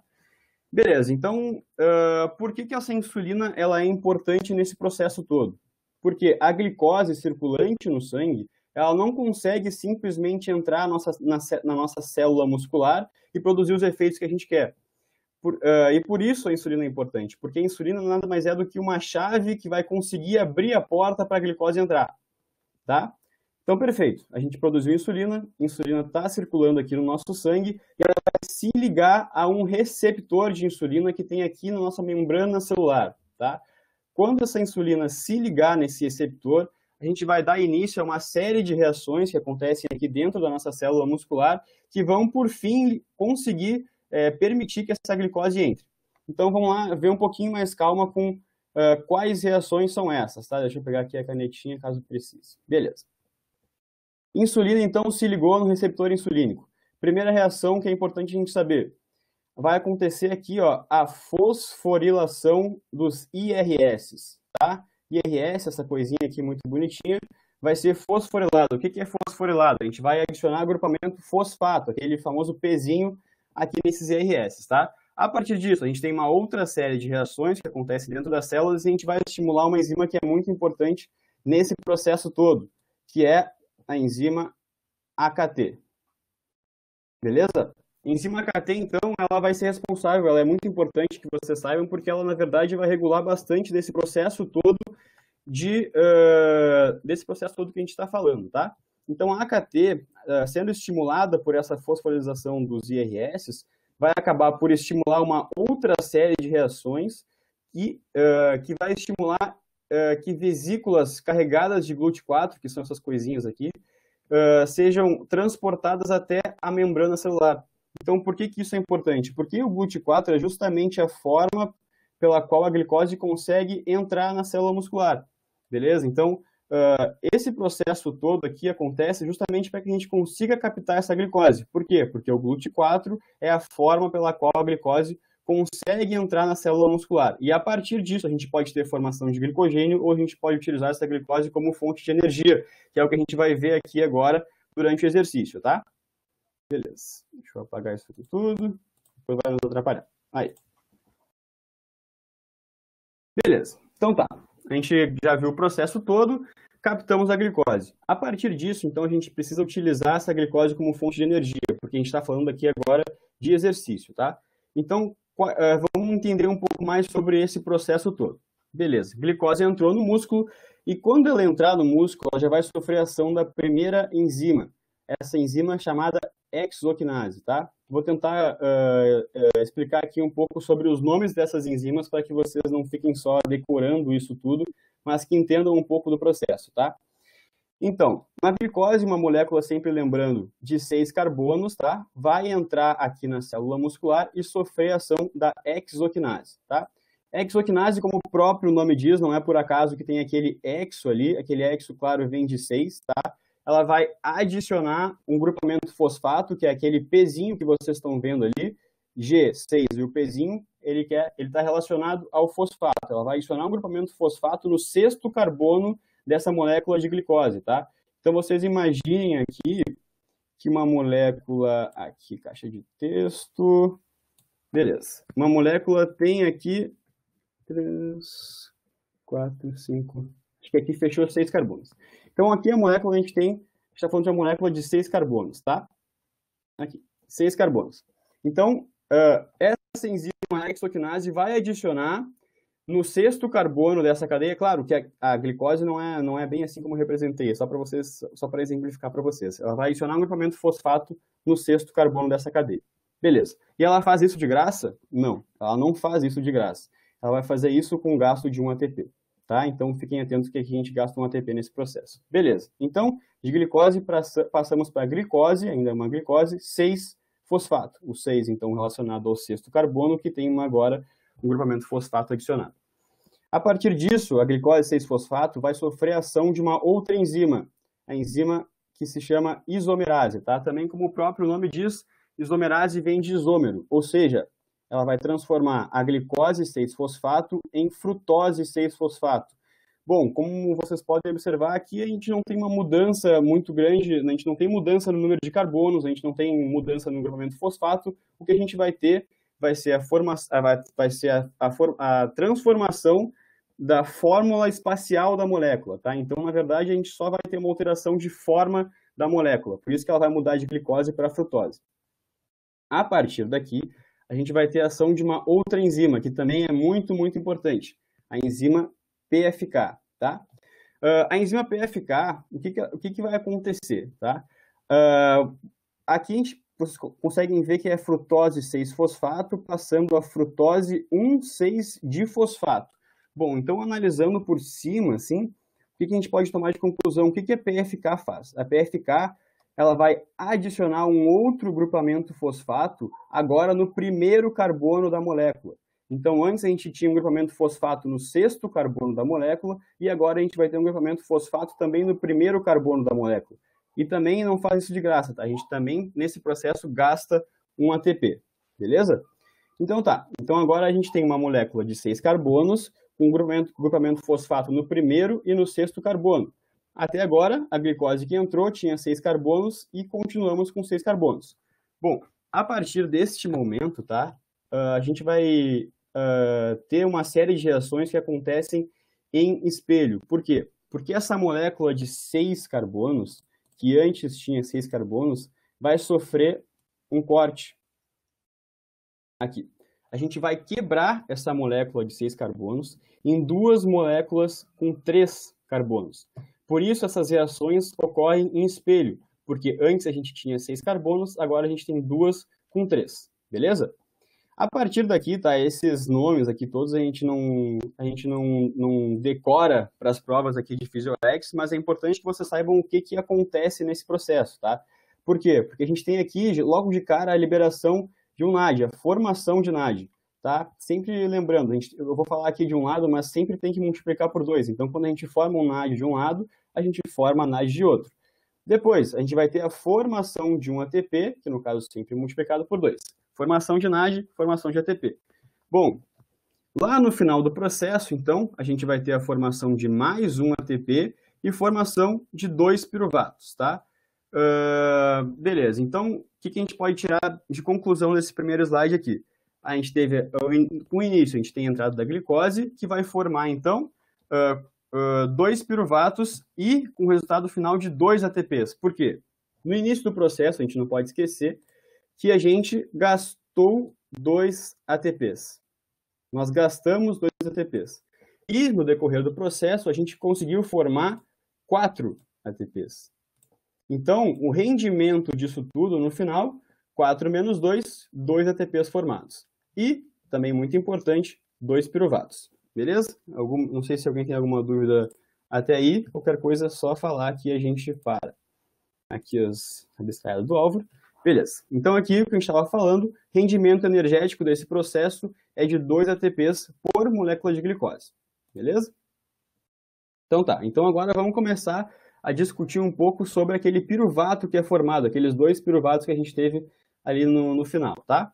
Então, o piruvato, como vocês podem observar aqui, a gente pode, a partir de piruvato, obter lactato, acetilcoenzima A, oxalacetato e alanina, tá? Vamos ver o tempo que a gente tem. Eu acho que a gente vai conseguir discutir bastante informação de lactato a partir de piruvato e acredito que acetilcoenzima A também, beleza? Então tá, então a gente tem todo esse processo gerando piruvato e ATP. O que vai acontecer com esse piruvato? Bom, esse piruvato agora ele está livre, leve e solto aqui no citoplasma da célula, tá? E para que a gente tenha continuidade do processo da glicólise que a gente vai chamar depois de aeróbia, a gente precisa que esse piruvato ele entre na mitocôndria. Mas ele não vai conseguir entrar na mitocôndria assim de maneira tão simples, tá? Por quê? Porque ele necessita de uma proteína específica. Essa proteína específica que vai carregar o piruvato para dentro da mitocôndria, a gente chama de MCT, tá? Então, a função do MCT é basicamente essa, ó, capturar o piruvato, jogou ele para dentro da mitocôndria. Beleza? Dessa maneira. Tá, mas então, qual o problema que a gente vai ter neste processo aqui? Deixa eu pular aqui esses slides. Aqui, ó. A mitocôndria ela tem uma quantidade X de MCTs disponíveis, tá? Então, o que vai acontecer? A gente pode ter a formação, por exemplo, aqui eu vou dar um exemplo numérico, tá? Mas não é bem assim que funciona. A gente tem aqui 7 MCTs disponíveis, vamos supor, tá? Então, vamos supor que eu produza 2 piruvatos, esses 2 piruvatos vão conseguir entrar na mitocôndria de maneira bem fácil, tá? Porque os MCTs estão disponíveis, eles vão conseguir capturar esses piruvatos e entrar na mitocôndria. Vamos supor que eu produza, então, agora 4 piruvatos. De maneira tranquila, esses 4 piruvatos vão conseguir entrar na mitocôndria. Bom, agora aumentei, produzi, enfim, 10 aqui piruvatos. Não vou desenhar os 10, mas produzi 10. Bom, alguma coisa vai acontecer. Por quê? Porque a gente não tem tudo isso de MCT para que eles entrem na mitocôndria. Então, eles vão acabar, sim, ficando de fora, tá? Que é o que a gente vai exemplificar aqui nesse gráfico o que vai acontecer. Seguinte, explicando o gráfico para vocês. Perfeito, então imaginem aqui que a gente tem uma quantidade X de piruvatos que vão conseguir entrar na mitocôndria, aqui a gente aumenta o número de piruvatos que também vão conseguir entrar na mitocôndria, aqui a gente aumentou um pouco mais, mas também a gente consegue que esses piruvatos entrem na mitocôndria, mas a partir de um momento X aqui, não importa se a gente aumentar a quantidade de piruvatos disponíveis, a gente não vai conseguir com que esses piruvatos entrem na mitocôndria. Isso a gente chama de saturação dos MCTs, tá? Então, essa cara do gráfico que deixou de aumentar está relacionada à saturação dos MCTs, daquelas proteínas específicas. Beleza, então, cara, eu não estou conseguindo botar esses piruvatos para dentro da mitocôndria, ó. Eu tenho todos os MCTs saturados. O que vai acontecer? Beleza, com o passar do tempo em que a gente está ainda produzindo, a gente ainda está quebrando glicose, a gente não para de produzir piruvato, esse piruvato passa a se acumular aqui no citoplasma. Eles não conseguem entrar e vão se acumulando aqui no citoplasma. Esse acúmulo de piruvatos vai dar o estímulo para uma enzima que a gente chama de LDH. A LDH vai converter piruvato em lactato. Então, deixa eu voltar aqui naquele slide anterior. Aqui. Aquela enzima LDH vai converter piruvato nesse tal lactato. E como isso ocorre, tá? O piruvato, a LDH, na verdade, ele reduz piruvato a lactato. Então, para vocês lembrarem aqui, eu vou escrever, ó. Espera aí que vai ficar difícil de vocês verem. Bom, enfim, não vou desenhar aqui. Reduzir, quem não lembra, reduzir, na verdade, a gente ganha elétron, tá? Então, a enzima LDH vai reduzir o piruvato, o piruvato vai ganhar elétrons e vai se transformar em lactato, tá? Tendo, então, o final ao processo da glicólise anaeróbia, desculpa. A glicose anaeróbia, então, o produto final da glicose anaeróbia é justamente o lactato. Devido àquela saturação de MCTs, então o piruvato vai ser reduzido ao lactato a partir da enzima LDH.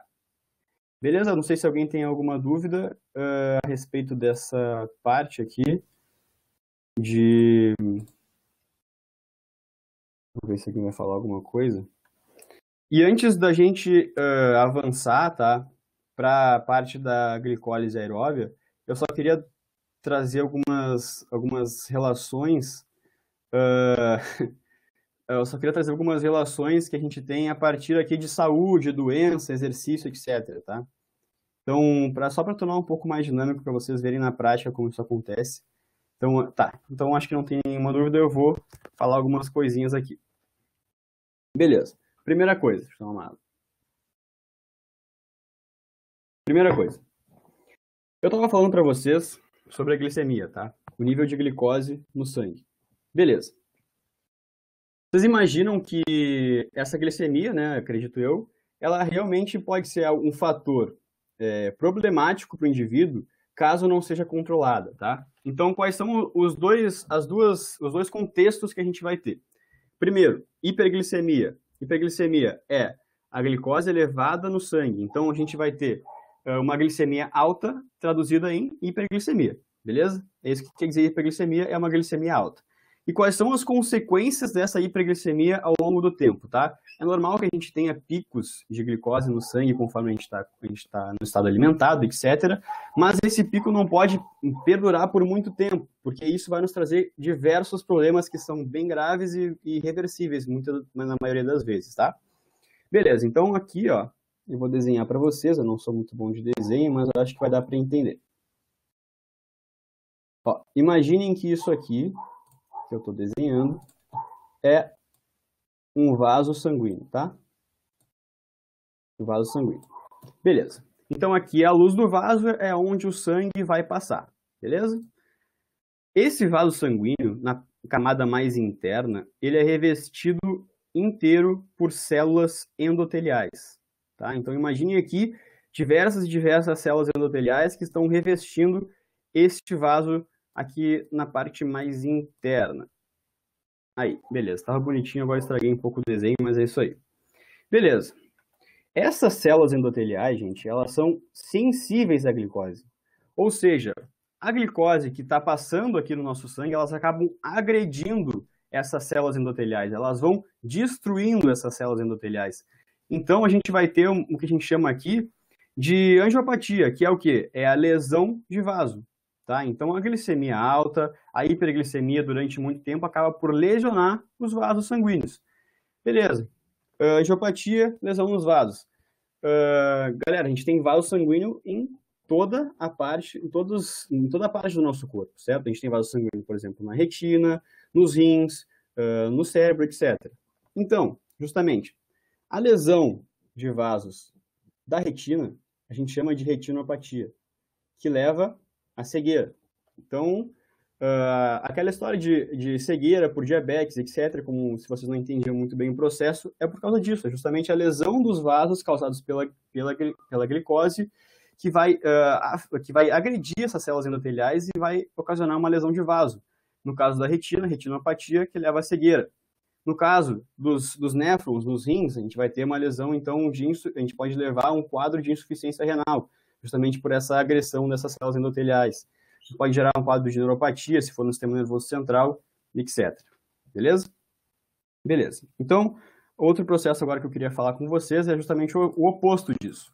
É relacionado à hipoglicemia, que é os níveis de glicose de maneira muito baixa, tá? Que também é bastante problemático. A gente vai ver bastante sobre isso depois na parte de endócrino, que vocês vão ver regulação hormonal, etc., mas a hipoglicemia também é uma coisa muito complicada, até porque agora está bastante moda, exercícios em jejum, etc. Mas o risco da hipoglicemia é bastante alto, tá? Por quê? Porque a hipoglicemia ela acontece de forma rápida e muitas vezes lenta. Então a gente tem que estar sempre atento ao nosso aluno para ver quais os sinais que ele está nos dando, tá? A hipoglicemia, por exemplo, ela começa com uma sensação de cansaço, uma sensação de sono. A gente vai falar com o indivíduo, ele vai começar a enrolar um pouco a língua. Vocês vão ver que ele vai estar um pouco meio grogue, assim, uma sensação meio estranha.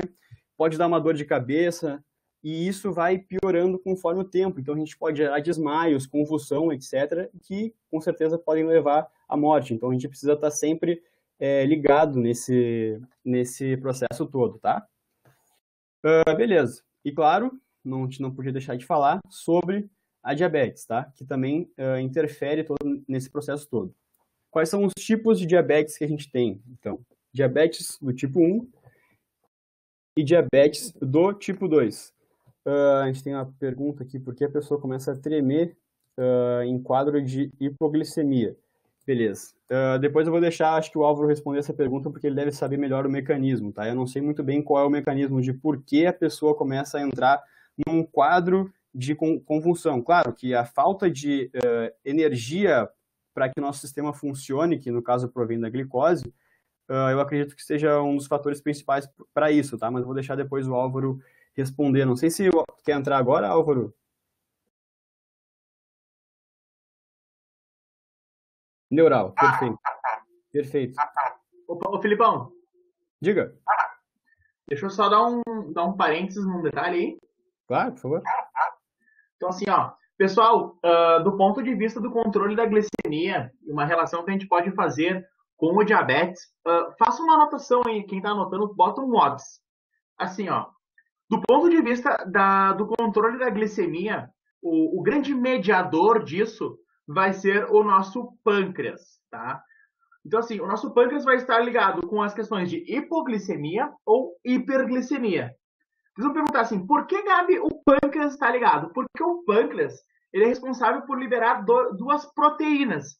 E eu estou falando proteínas e eu boto ênfase em proteínas porque muita gente acaba associando com hormônios, e não são hormônios, que são a dona insulina e o seu glucagon. Então, assim, ó, a insulina, ela vai ser mandada, como o Filipão falou, em situações de hiperglicemia. Exemplo, me alimentei agora, tomei um cafezão, eu aumentei a minha glicemia. Em situações de hipoglicemia, eu vou ter a liberação do meu glucagon. Em situações de hipoglicemia, exemplo, acabei de acordar, estou no período de jejum, né? Então, assim, ó, fazendo uma relação nesse sentido também, o exercício, o que o exercício vai proporcionar do ponto de vista fisiológico? Uma adaptação semelhante ao que eu estou fazendo em jejum prolongado. Por quê?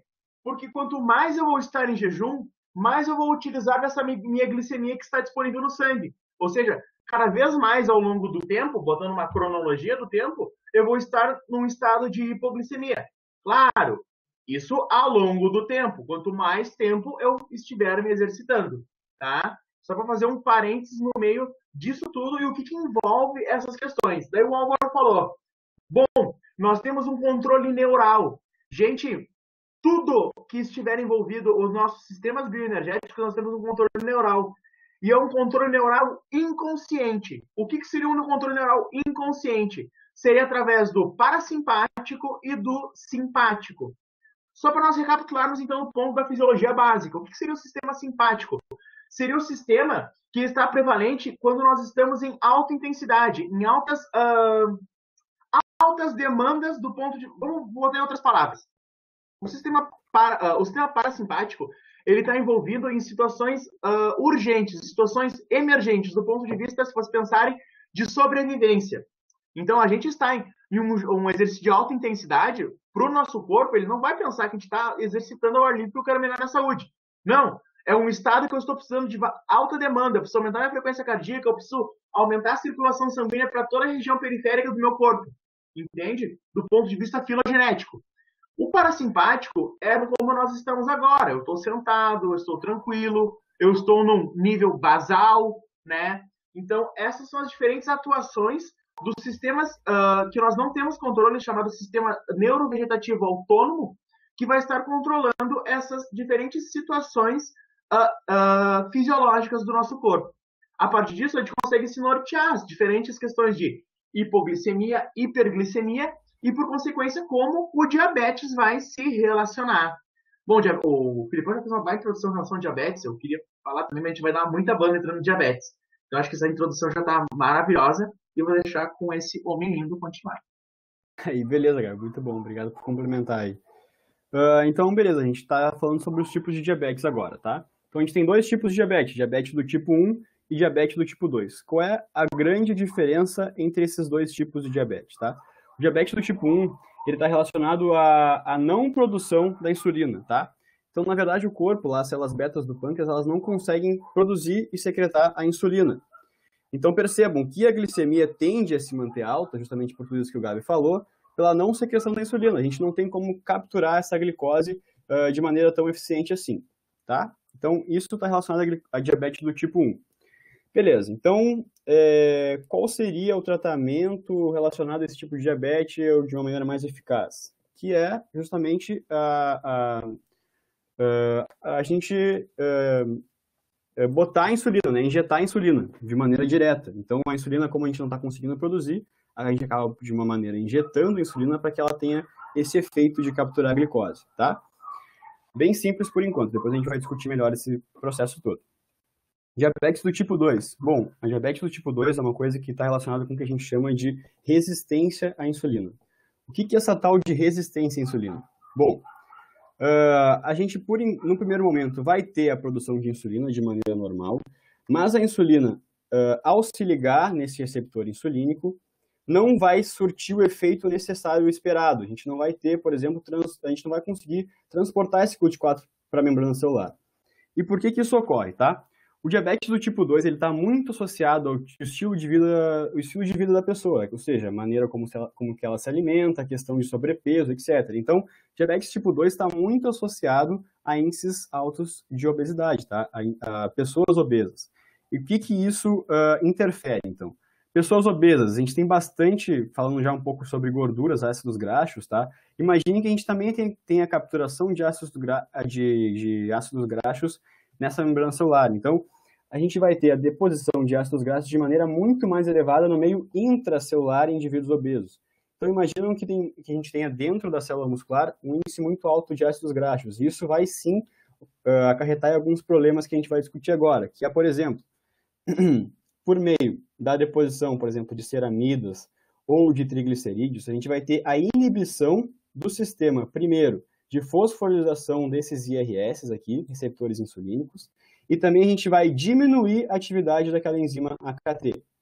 Então, independentemente da insulina se ligar a seu receptor, a gente vai ter aqui ácidos graxos intracelulares que vão inibir todo esse sistema de uma maneira mais interna. Então, a gente não vai ter a resposta que a insulina deveria dar. Isso que a gente chama de resistência à insulina, que está ligado ao diabetes do tipo 2. Bom, num primeiro momento, a gente continua produzindo insulina, mas ela não vai surtir efeito. O pâncreas passa a produzir mais e mais e mais insulina, que também não tem o efeito que ele está esperando. Isso, com o tempo, tá, vai acabar por estragar esse sistema também. Então, como o pâncreas está muito ativo, tentando produzir insulina por muito tempo, ele vai acabar parando de produzir, porque isso não surte efeito ao longo do tempo, tá? Então, no primeiro momento, o diabetes do tipo 2 está associado com a resistência à insulina, e caso não seja tratado da maneira adequada, vai também estar relacionado à não produção mais da insulina, por uma questão de sobrecarregar o pâncreas, tá? Beleza. Então, diabetes do tipo 1, tratamento baseado em medicação, em injetar insulina para que ela surja seu efeito. Mas o diabetes do tipo 2, esse já é um sistema um pouco mais complexo, porque simplesmente injetar insulina não garante que ela tenha o efeito necessário. Por quê? Porque a gente já viu aqui, o processo é muito mais intracelular do que propriamente em relação à insulina, tá? Então, aqui a gente tem uma boa notícia para nós que somos educadores físicos, tá? Por quê? Porque o exercício físico, de maneira geral, vocês vão ver depois em contração muscular, com o exercício a gente vai aumentar muito a concentração de cálcio intracelular, tá? E o cálcio, ele vai ativar uma via, a concentração de cálcio acaba por estimular essa enzima AKT. Então, imagine, só por a gente estar contraindo o músculo, aumentando a concentração de cálcio intracelular, a gente vai estar estimulando uma via, a gente vai estar estimulando essa enzima AKT a transportar esse CUT4 para a membrana celular. Ou seja, um processo que, na verdade, é independente de insulina. Então, o exercício físico, ele consegue, por meio da contração muscular, estimular a AKT, que vai fazer com que a gente consiga capturar essa glicose que está circulante, num processo que é independente de insulina. Tá? Então, acredito que era isso que eu tinha para falar para você sobre esse processo. Não sei se alguém tem mais alguma dúvida a respeito disso. Bom, a gente está aí com 12 minutos para acabar, eu acho que dá para encerrar já. Se quiser voltar aí, Álvaro e Gabi, para a gente encerrar de algum jeito, não sei. O que vocês acham? Se a galera não tem dúvida. Olá, olá, olá. Deixa eu fazer uma coisa. Deixa eu botar aqui, deixa eu botar minha cara feia de novo. Você era beleza? Não. A gente deu 8,80, né? Tava 80 na beleza, agora entra a feiura. Vitor Clay. Coloquei nós dois na mesma situação, tá, Álvaro? Pra não, né? Gente, olha só. O Filipão terminou essa introdução, assim, de glicólise. Logo depois a gente vai entrar para a questão do quê? Que é a grande ideia, né? Que é o grande centro do que vai envolver e diferenciar glicólise ser aeróbia ou anaeróbia. Lembra que no início eu falei a diferença para vocês do ponto de vista do quê? O que é aeróbio e o que é anaeróbio? Anaeróbio, nós não temos a utilização de oxigênio na rota metabólica. Em outras palavras, até se quiser anotar, sempre que nós tivermos uma rota metabólica com predominância aeróbia, ela vai obrigatoriamente ter um envolvimento do mecanismo mitocondrial. Nós vamos ter um envolvimento de mecanismo mitocondrial com utilização, obviamente, quando nós falamos em mitocôndria, do ciclo de Krebs. Então, assim, o ciclo de Krebs é um grande ciclo que vai dar uma grande biodisponibilidade energética. A gente não entrou hoje, mas só para fazer uma correlação. Vai ter uma grande biodisponibilidade energética para o nosso sistema. Óbvio, quando nós entramos nesse sistema bioenergético do ponto de vista oxidativo, nós temos dois predominantes que vão dar maior moeda, maior oferta energética, que é o lipolítico, que é o maior de todos, e o glicolítico oxidativo. Daí vocês vão me perguntar, Gabi, tudo bem, eu entendi então essas relações, me coloca do ponto de vista aplicável, quais são os exercícios que vão estar envolvidos? Bom, quando eu falo do ponto de vista do exercício anaeróbio, vamos fazer assim, um ranking do mais intenso e com menos energia pro menos intenso com maior energia. Então, assim, o mais intenso a gente acabou de ver que foi o creatina-fosfato. E agora, o outro seria o quê? A glicólise anaeróbia. O que a gente pode pensar? São exercícios de alta intensidade, sim, porém, eu vou ter maior substrato energético para me manter em atividade ao longo do tempo. Exemplo, eu vou ter o exercício, por exemplo, natação, aquelas meias, não digo nem meia maratona, mas aquelas maratonas rústicas, sabe? 5 quilômetros, 8 quilômetros. Isso aí é glicolítico, é sistema glicolítico anaeróbio. E vale um detalhe. Vocês olham assim, 8 quilômetros correndo quer dizer, então, sistema glicolítico anaeróbio. Depende. Vamos voltar num detalhe importante. Isso eu fazendo a 100% da minha intensidade. Esse é um detalhe que nós temos que gravar muito da aula de hoje. Então, assim, em termos aplicáveis, nós temos essas relações da natação, da rústica. Atletismo, por exemplo, a gente vê a prova de 400 metros, as provas subsequentes dos 100 metros são do ponto de vista glicolítico anaeróbio. Outro detalhe, coloque uma observação também, quem estiver anotando. A partir do sistema glicolítico anaeróbio e os outros sistemas, eu vou ter um processo chamado processo de fadiga, que vai ser determinantemente feito pelo hidrogênio. Tá? Que a gente não entrou, obviamente, mas eu estou só já dando detalhes da sequência que vai ter para organizar o pensamento de vocês. Vocês vão perguntar, Gabi, o que seria um sistema glicolítico aeróbio? Bom, o sistema glicolítico aeróbio, a gente pode pensar no quê? Álvaro, me dá exemplos. Álvaro. Estava atendendo uma aluna aqui. Uma aluna não, professor. Peraí, exemplo do quê? Sistema glicolítico aeróbio, me bota em exercícios, que exercício eu vou ter essa predominância. Uma prova de 1.500 metros. Uma prova de 3.000 metros. Quê? Uma prova de 3.000 metros. Peraí que tá dando um tempo. Alô? Acho que foi. Acho que foi. Uma prova de 3.000 metros, uma prova de 1.500 metros. São provas tipicamente glicolíticas, aeróbias. A anaeróbia seria o quê? 800? 400? 800 já está no limite. 400 e 200 com certeza. 400 é a típica. Uhum. Porque como vocês estavam, como a gente pôde mostrar aqui, tá? A TPCP é uma via extremamente rápida, mas que nos dá, como a gente viu ali, uma molécula, um ATP, assim que se de um ATP por o rendimento energético de um ATP. Essa via aqui ela é um pouco mais complexa, mas ela tem um rendimento um pouquinho maior. Isso que vai acontecer ao longo do tempo que a gente vai estar observando aqui as diferentes vias, tá? A gente vai ter diferentes rendimentos e diferentes complexidades da via. Então, uma via que é muito complexa, que consegue nos gerar bastante ATPs, que nos conseguem dar bastante suporte energético, elas, obviamente, não vão acontecer de uma maneira tão rápida. Então, por isso que a gente está falando aqui de intensidade de exercício, tá? Em exercícios muito intensos, a carga mecânica é muito alta, a gente precisa de uma resposta energética muito rápida. Por isso que a via é extremamente rápida, mas, ao mesmo tempo, ela não é tão capaz, que a gente chama. Ela é extremamente potente, mas não tão capaz. Do ponto de vista também adaptativo, nós temos que pensar assim, ó, o sistema glicolítico. Independente agora de falar aeróbio, anaeróbio e saindo da questão exercício. O sistema glicolítico é tão importante, mas tão importante, que do ponto de vista da nossa alimentação, a gente precisa estar sempre ingerindo fontes de carboidrato. Por quê? E o Álvaro falou um detalhe muito importante ali. O nosso cérebro, a principal fonte energética do nosso cérebro é glicose. O nosso cérebro ele precisa de glicose para fazer todos esses processos de controle central e periférico do nosso organismo. Então, quando eu falei ali antes, sistema simpático, parasimpático, vai estar atuando e tudo mais. Antes dele atuar, a gente precisa dar fonte de energia para o nosso cérebro poder fazer isso, que é a base de glicose.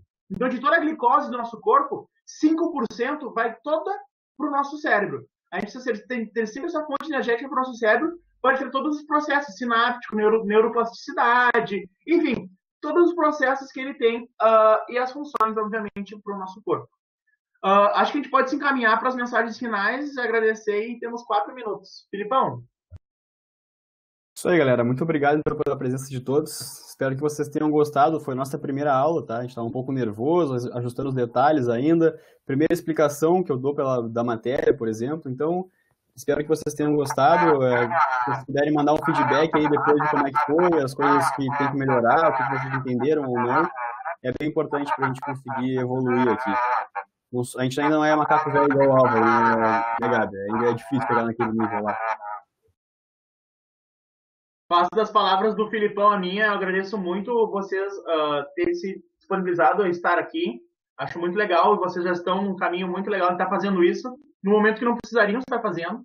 Então, só mostra interesse e saibam que pode contar conosco para esse momento que é difícil. E para o semestre que está para se iniciar, a ideia é manter estudos assim. Então, feedbacks vão ser muito bem-vindos, se quiser mandar no privado para nós, assim, porque só tem a fazer nós crescermos e, obviamente, melhorarmos para poder ajudar vocês. Então, a gente agradece muito, assim, quem ficou até o final. Espero que tenha ajudado, espero que tenha feito sentido para vocês, tenha feito lógica, as relações, correlações de tudo que envolve a fisiologia, a bioquímica e as aplicações em diferentes situações de exercício. Tá bom, galera? Eu agradeço muito. Álvaro, é contigo.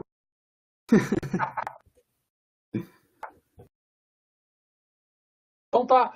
Gente, eu acho que funcionou bem, só que, como sempre, eu sinto falta de uma interação maior com a turma. Tá muito, digamos assim, o monitor, o professor falando, explicando coisa e tal, com pouca participação. Então, o que isso causa, pelo menos em mim? Tá? Eu não sei o que está acontecendo. Sabe? Pode ser que o aluno esteja entendendo tudo, achando tudo maravilhoso, ou pode ser que o aluno esteja dormindo ali, tomando um chimarrão, ou sei lá o quê. Entende? Então, isso complica. Na realidade, o que eu, Gabriel, o Felipe, queremos? Nós queremos criar um sistema que seja produtivo, que seja útil, que seja produtivo para todo mundo, e que no final do semestre a gente diga, bom, depois, apesar de toda a confusão, a disciplina valeu a pena, a disciplina foi produtiva, eu aprendi tudo que eu queria aprender e mais. Então, isso é que eu ainda sinto falta. Então, eu acho que a gente ainda tem que polir isso melhor, etc, para que a gente não fique aqui falando para uma câmera, né, para um olhinho que está ali me olhando, etc, né? Então, é só isso, tá? Vitor gostou, vou tentar na próxima aula, etc. Mas não é né? Eu gostaria de ver mais. E eu acho que o Moodle, ele permite que a gente crie algumas estratégias que, de certa forma, obrigue o aluno a fuçar. Então, isso é que nós vamos ter que ver nas próximas estratégias, tá? Mas é isso, valeu. É isso. Valeu, gente. Muito obrigado. Porra, 109 minutos de gravação aqui. Eu quero ver como é que ela vai fazer depois. E não dá para editar. Falou bobagem, deu. Tá dito. A Júlia tá digitando ali.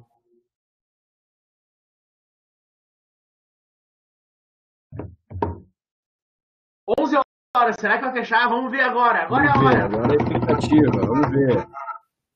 11 horas. Se chegar 11h01, já viu que se muda aí é tudo nosso. Eu li no manual que se a aula foi boa, ele não fecha. Aqui no meu celular é 10h58, não tá na hora ainda. Vamos lá, temos 2 minutos. Considerações finais. Falem agora ou calem-se para sempre. Perguntas, dúvidas. Como é que vai funcionar a prova? Vai ser fácil? Vou ter que escrever à mão? Não sei, vamos decidir. O Álvaro vai decidir. Tudo que vem do Álvaro, tudo que envolve o Álvaro é medo e trabalho. Medo, trabalho, críticas. Medo, trabalho, críticas. Trabalho, trabalho, trabalho, trabalho. E um pouco mais de trabalho.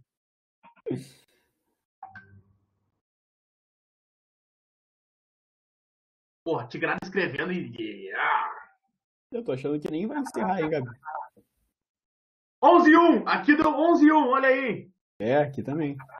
Eu acho que vai, sabe? Não tem nada a ver essa questão do... Será que ele fecha para as pessoas não entrarem mais? Eu acho que é uma questão de programação. Né? Olha, ó o feedback ali, ó. Eu senti que fiquei assistindo para assimilar a aula, mas quando fiz perguntas dos monitores no chat, perdi um pouco da explicação. Ou quando estava anotando. Acho que por isso a interação se perde um pouco. Pode ser. É verdade, faz sentido. Você tem que digitar para perguntar, tu acaba perdendo o que está ouvindo. É uma coisa, ou outra coisa que a gente pode fazer e pensar é dar aula, tarará, e abrir um momento na qual vocês venham, tipo assim, ó, a gente não vai dar aula, a gente vai abrir um chat e vocês vêm com perguntas, entendeu? Porque, gente, querendo ou não, você tem que entender uma coisa, isso aqui, eu sei fisiologia do exercício, o Felipe sabe, e eu acho que o Álvaro também. Pô, quem sabe, né?